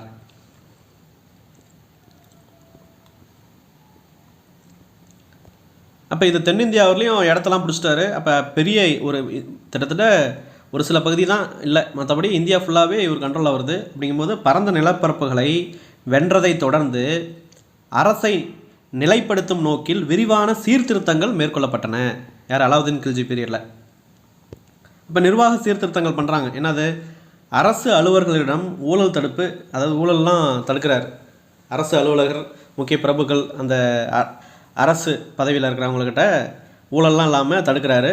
முக்கியமாக பிரபுகளிடம், அது மூத்த பிரபுகளிடம், மத தலைவர்களிடம் சொத்துக்கள் அதிகமாக குவியறதையும் தடுக்கிறார். அதெல்லாம் அப்படி அதிகமாக வச்சுருந்தாங்கன்னா அதை பறிக்கிறாரு அலாவுதீன் கில்ஜி அந்த பீரியடில். நிர்வாக சீர்திருத்தமாக அதெல்லாம் நம்ம பார்க்குறோம். அப்புறம் மது, சூதாட்டம் மற்றும் போதைப் பொருட்கள் இதெல்லாமும் தடை கொடுக்குறாங்க. உழவர்களிடம் நேரடியாக நிலவரியை வசூல் பண்ணுறாங்க. ஜாகிர்தார் முறை, அதுக்கு மேலே அந்த ஜாகிர்தார் முறை இருக்கும். அவர் ஜாகிர்தார் தான் வசூல் பண்ணி கொடுப்பாரு அலாவுதீன் கில்ஜிகிட்ட. அந்த முறையெல்லாம் கேன்சல் பண்ணுறாரு. டைரெக்டாக இவரே வசூல் பண்ணுற மாரி அரேஞ்ச் பண்ணுறாங்க. வரிசுமை வந்து முக்கியமாக அந்த பணக்காரங்கிட்ட தான் இருந்துச்சு, தவிர ஏழைகள் மீது இல்லை அப்படின்னு சொல்கிறாங்க. அஞ்சல் முறையை ஏற்படுத்தியிருப்பார் அலாவுதீன் கில்ஜி அவர்கள். அப்புறம் குதிரைக்கு வந்து தக் இல்லை தாக் அப்படின்னு சொல்லப்படுற சூடு போடுற ஒரு முறையை அறிமுகப்படுத்துகிறாரு அலாவுதீன் கில்ஜி அவர்கள். எதுக்காக அந்த சூடு போடுறாங்க அப்படின்னு பார்த்தீங்கன்னா, போர் பயிற்சி அளிக்கப்பட்ட குதிரைகளை மாற்றாமல் இருக்க. அப்போ இவர் போர் பயிற்சிலாம் அளிக்கப்பட்ட அந்த குதிரையாக இருக்கும். 100 டம்மி குதிரை எடுத்து வந்து விட்டுட்டு இதை எடுத்துகிட்டு போகக்கூடாது அப்படிங்கிறதுக்காக, அதை மாற்றாமல் இருக்கிறதுக்காக, ஒரு அடையாளத்துக்காக சூடு போடுற முறை, தக் அப்படின்னு சொல்லப்படுற ஒரு சூடு போடுற முறையை வந்து அறிமுகப்படுத்துகிறாரு.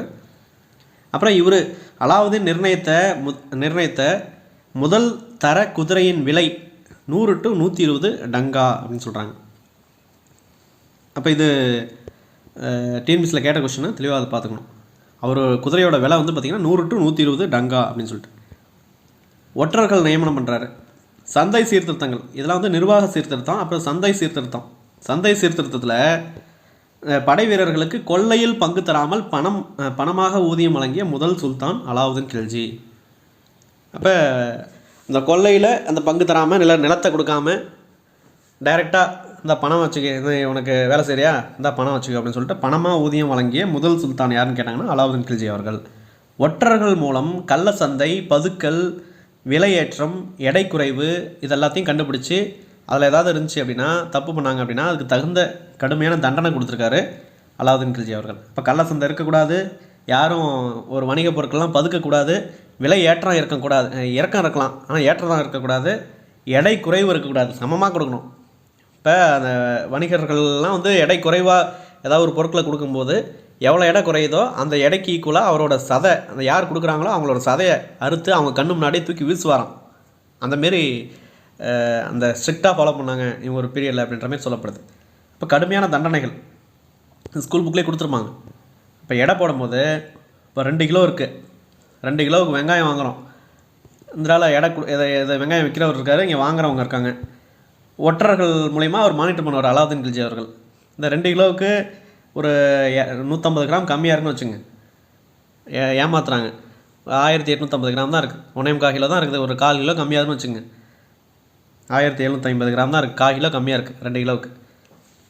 அப்போ என்ன பண்ணுறாங்க, இதை கண்டுபிடிச்சி இது 1/4 கிலோ கம்மி பண்ணுறியா, அவன் காலில் இருக்கிற சதையை 1/4 கிலோ எடுத்து நல்லா வீசினாரு அப்படின்னு சொல்லிட்டு அந்த ஒற்றர்கள் கம்ப்ளைண்ட் பண்ணுறாங்க. அதாவது அலாவுதீன் கில்ஜி கம்ப்ளைண்ட் பண்ணுறாங்க. உடனே அதுக்குள்ளே இந்த படை வீரர்கள் மூலிமா அந்த வெங்காயம் விற்கிறவரோட கால் இல்லை கை இல்லை உடம்புல இருக்கிற சதையை அறுத்து அதுக்கு எடைக்கு ஈக்குவலாக எவ்வளோ நீ ஏமாத்தினியோ அந்த எடைக்கு ஈக்குவலாக அவன் சதையை அறுத்து வீசுகிறேன் பாரு அப்படின்னு சொல்லிட்டு அதுமாரி வீசியிருக்காங்க. அதுதான் கடுமையான தண்டனை அப்படின்னு சொல்லியிருக்காங்க.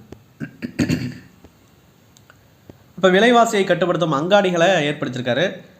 அங்காடியை கட்டுப்படுத்துறதுக்கு 2 அதிகாரிகளையும் நியமனம் பண்ணியிருக்காங்க. ஏன்னா அது திவானி இ ரியாசத், சகானா இ மண்டி. திவானி இ ரியாசத், சகானா இ மண்டி அப்படின்னு சொல்லிட்டு 2 அதிகாரிகள் விலைவாசியை கட்டுப்படுத்துறதுக்கு அங்காடியை நியமிச்சிருக்காங்க. அங்காடியை கட்டுப்படுத்துறதுக்கு 2 அதிகாரிகளை வந்து நியமனம் பண்ணியிருக்காங்க. கில்ஜி வம்ச ஆட்சியில் வணிகர்கள் தாங்கள் விற்பனை செய்யும் பொருட்களை டேஸ் இடத்திற்கு கொண்டு வர வேண்டும். இது ஒரு டிஎன்பிஎஸ்சி கொஸ்டின். கில்ஜி வம்ச ஆட்சியில் வணிகர்கள் தாங்கள் விற்பனை செய்யும் பொருட்களை வந்து டேஸ் இடத்திற்கு கொண்டு வர வேண்டும். அது என்னன்னு கேட்குறாங்க. சராய் அடில் அப்படின்ற ஒரு இடத்துக்கு தான் கொண்டு வரணும். கில்ஜி வம்சத்தில் இருக்கிற அந்த கில்ஜி வம்சம் முக்கியமாக அலாவுதீன் கில்ஜி பீரியடில் அந்த வணிகர்கள்லாம் விற்பனை செய்யணும் அப்படின்னா சராய் அடில்னு ஒரு கவர்மெண்ட் எய்டட் மார்க்கெட் இருக்கும். அந்த மார்க்கெட் எடுத்துருவாங்கப்பா, எல்லாம் இங்கே வச்சு தான் நீங்கள் சேல் பண்ணணும் அப்படின்னு சொல்லிட்டு அந்த சராய் அடில் அப்படின்னு சொல்லப்படுற அந்த கவர்மெண்ட் எய்டட் மார்க்கெட்டுக்கு கொண்டு வர சொல்லியிருக்காங்க. அதுக்கப்புறம் தான் அங்கேருந்து தான் அதை சேல் பண்ணணும் அப்படின்னு சொல்கிறாங்க. இப்போ Sarai Adil was a government aided market in Delhi during the region of Alauddin Khilji that salt imported and manufacture good. அப்போ இறக்குமதி செய்யப்பட்ட பொருட்களாக இருக்கட்டும், உற்பத்தி செய்யப்பட்ட பொருட்களாக இருக்கட்டும், இதெல்லாமே அந்த கவர்மெண்ட் எய்டட் மார்க்கெட் அப்படின்னு சொல்லப்படுற சராய் அடில் அப்படின்ற பகுதிக்கு தான் கொண்டு வரணும், அங்கேருந்து தான் நீங்கள் விற்கணும் அப்படின்னு சொல்லி அவர் காலகட்டத்தில் இருந்திருக்கு. மற்றவைனா அது நம்ம சந்தை சீர்திருத்தம், நிர்வாக சீர்திருத்தம் பார்த்தோம். மற்ற ஒரு சில விஷயமும் அவங்க பண்ணியிருப்பாங்க. அலாவுதீன் கில்ஜி குத்வத் உல் இஸ்லாம் மஸ்ஜித் அப்படிங்கிற ஒரு மசூதிக்கு நுழைவாயில் கட்டியிருப்பாங்க. நம்ம முன்னாலே பார்த்தோம் அலாய் தர்வாசா அப்படின்றது, அது முக்கியம் கேட்டிருக்காங்க டிஎன்பிசியில். ஷெர்ஷாவின் முன்னோடி தான் அலாவுதீன் கில்ஜி. இப்போ ஷெர்ஷா யார்? சூர் வம்சத்தை சேர்ந்த அந்த முகலாயர் பீரியடில் வருவாங்க. பாபர், ஹிமாயின், அதுக்கப்புறம் ஷெர்ஷா, அந்த இன்பிட்வீனில் நடுவில் வர மாரி, குறுக்க வர மாரி. அதுக்கப்புறம் தான் அக்பர் வருவாங்க. அப்போ அலாவுதீன் கில்ஜியோட நிர்வாகத்தை பார்த்து இந்த ஷெர்ஷா வந்து நான் அவர் இதை நிர்வாக முறையை நான் ஃபாலோ பண்ணுறேன், அது எனக்கு ரொம்ப இம்ப்ரெஸ்டாக இருக்குது அப்படின்னு சொல்லி அலாவுதீன் கில்ஜியை ஃபாலோ பண்ணுறவர் தான் ஷெர்ஷா. ஷெர்ஷாவே அவர் ஒரு மிக சிறந்த நிர்வாக சீர்திருத்தம் பண்ணியிருப்பார். அவரை ஃபாலோ பண்ணி தான் முகலாயர் பீரியடில் அக்பர், அதுக்கப்புறம் வர அக்பர், ஹிமாயினோட பையன் அக்பர் வந்து ஃபாலோ பண்ணியிருப்பார். அப்போ அக்பரோட முன்னோடி யாருன்னு கேட்டாங்கன்னா ஷெர்ஷா சூர் அப்படின்னு சொல்லுவாங்க. ஷெர்ஷா சூருக்கு முன்னோடி யாருன்னா அலாவுதீன் கில்ஜி. இது டிஎன்பிசியில் கேட்டிருக்காங்க. ஷெர்ஷாவின் முன்னோடி யாருன்னா அலாவுதீன் கில்ஜி, அக்பரோட முன்னோடி யாருன்னா ஷெர்ஷா சூர். அலாவுதீன் கில்ஜி சிக்கந்தர் இ சானி அப்படின்ற ஒரு பட்டத்தை அவருக்கு சூட்டிக்கிட்டாரு. சிக்கந்தர் இ சானி அப்படின்ற ஒரு பட்டத்தை அவர் சூட்டிக்கிட்டாரு. கட்டாய உணவு தானிய கொள்முதல் முறையை வந்து அறிமுகம் செஞ்சுருக்காரு. நிரந்தர படையை உருவாக்கிய முதல் சுல்தான் அலாவுதீன் கில்ஜி. அடுத்து பார்த்திங்கன்னா கில்ஜியின் இறுதி மன்னர் கிசிர்கான். இவர் யார்? கிசிர்கான் அப்படின்னு யாருன்னா அலாவுதீன் அலாவுதீன் கில்ஜியோட மூத்த பையன் இந்த கிசிர்கான். அவர் தான் அலாவுதீன் கில்ஜி 1316 வாக்கில் இறந்துருவார். இப்போ மூத்த பையன் கிசிர்கான் அவர் தான் என்ன பண்ணுறது, வாரிசாக நியமனம் பண்ணி போயிருப்பார். இருந்தாலும் மாலிக் கபூர் தான் தென்னிந்தியாவிலையும் படையெடுத்து போயிருப்பார். தேவகிரி, அப்புறம் வாரங்கல், முக்கிய பகுதிக்கெலாம் அவர் தான் போயிருப்பார். என்னென்னது தெலுங்கானா, துவாரசமுத்திரம், தமிழ்நாடு, தேவகிரி இதெல்லாம் இப்போ முக்கிய படையெடுப்பாளரில் அவர் தான். அப்போ அலாவுதீன் கில்ஜி இறந்ததுக்கப்புறம் அவரே ஓனாக அரசாங்கத்தை எடுத்து மாலிக் கபூர் என்ன பண்ணியிருப்பார்னா அந்த அதிகாரத்தை கையில் எடுத்துக்கிட்டு அவரே நான் தான் இனிமேல் அரசாட்சியாளர் அப்படின்னு சொல்லியிருப்பார். பட் ஆனால் அங்கே இருக்கிற உயர்குடியினர்கள் எல்லாம் சதி செஞ்சு 35 நாளில் அவரை கொண்டிருப்பாங்க. மூத்த பிரபுக்கள் எல்லாம் சேர்ந்து 35 நாள் தான் அவர் அந்த நான் தான் அரசர் அப்படின்னு சொல்லிட்டு இருப்பார். அந்த பீரியடில் அவருக்கு கொண்டுருவாங்க.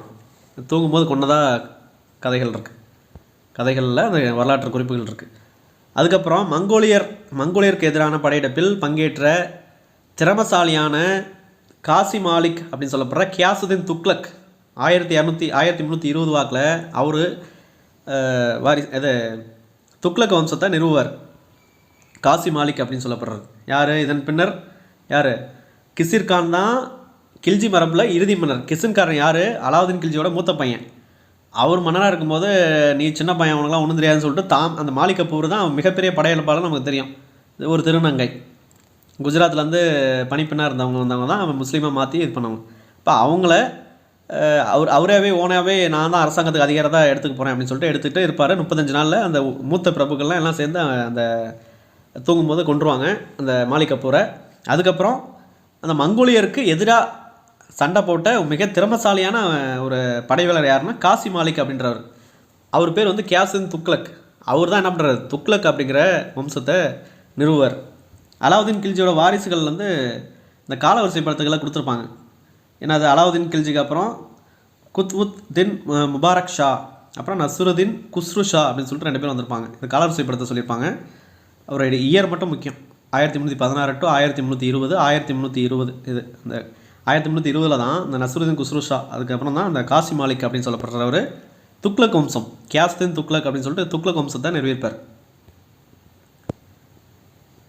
ஸோ இது கீழே வந்து இதான் இந்த அலாய் தர்வாசா அப்படின்ற ஒரு இது. இங்கே பாருங்கள், இது குதுப்பினார் வளாகம் அப்படின்னு சொல்லுவாங்க இந்த ஏரியாவை. அதில் குதுப்பினார் பில்டிங் இருக்குது, வெற்றி கோபுரம். உள்ளே அந்த மசூதியும் இருக்கும். அந்த மசூதிக்கு வெளியில் தான் அந்த என்ட்ரன்ஸாக இருக்கிறது தான் அலாய் தர்வாசா அப்படின்றது. இதுதான் இந்த அலாவுதீன் கில்ஜி அவர்கள் இந்த மசூதிக்கு ஒரு நுழைவாயிலாக அலாய் தர்வாசா அப்படிங்கிறத கட்டியிருக்காரு. 18 கேட்டிருக்காங்க.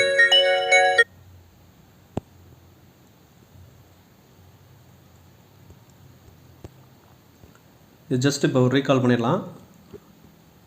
இப்போ கில்ஜி வம்சத்தில் ஜலாலுதீன் கில்ஜி கைகோபாத் பேரில் கைகோபாத் அவர் பெயராக வச்சுக்கிட்டு இவர் தான் அரசாட்சி பண்ணிகிட்ருப்பார். அதாவது கைகோபாத் பெயரளவில் தான் இருந்திருப்பார். ஜலாலுதீன் கில்ஜி வந்து அவரை கொண்டுட்டு முறைப்படி அரசராக இருப்பார். கில்ஜி வம்சத்தை ஸ்டார்ட் பண்ணியிருப்பார்.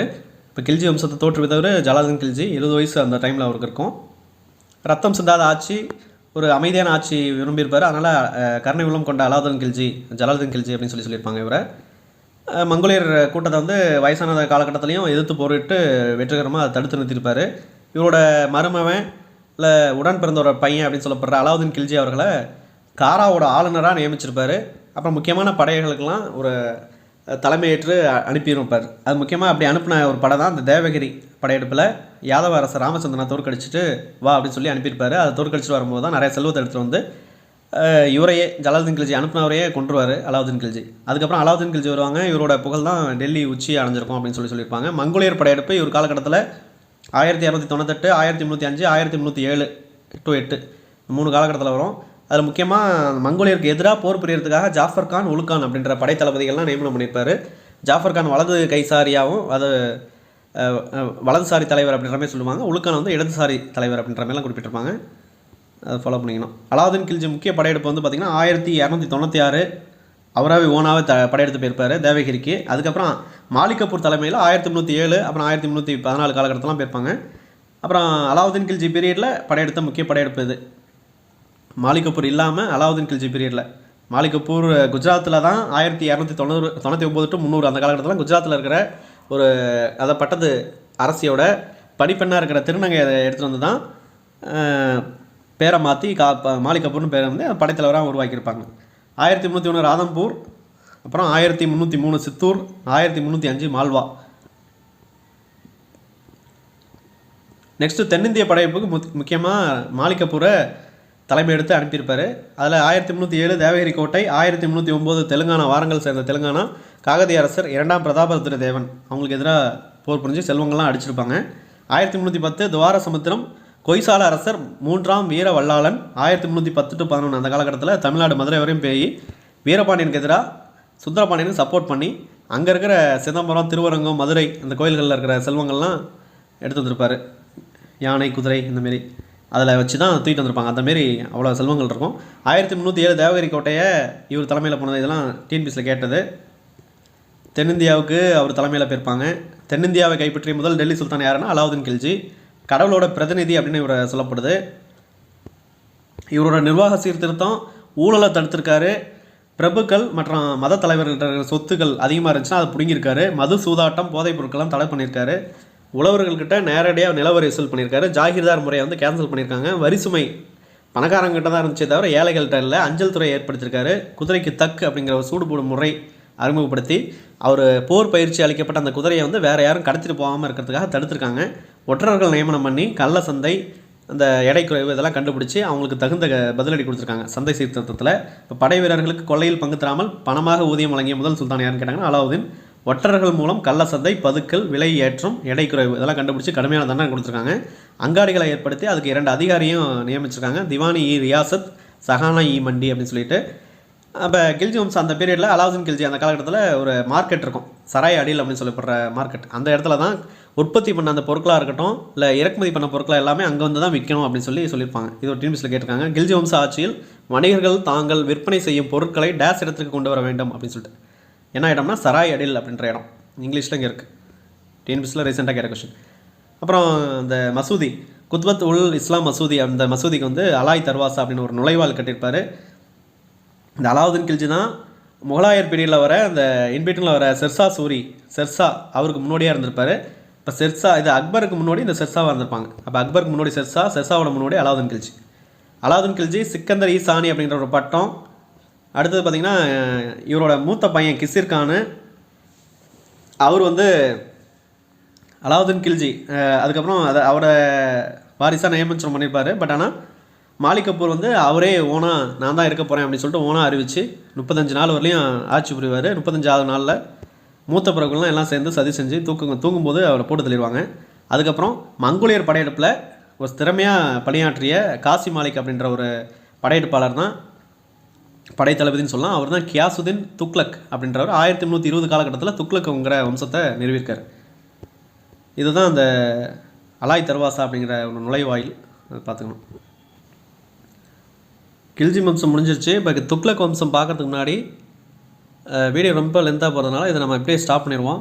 அடுத்தது வந்து நெக்ஸ்ட்டு பார்ட் 2ல் ஃபுல்லாக டெல்லி சுல்தானத்தோட இந்த துக்ளக், சையது, லோடி வம்சம்.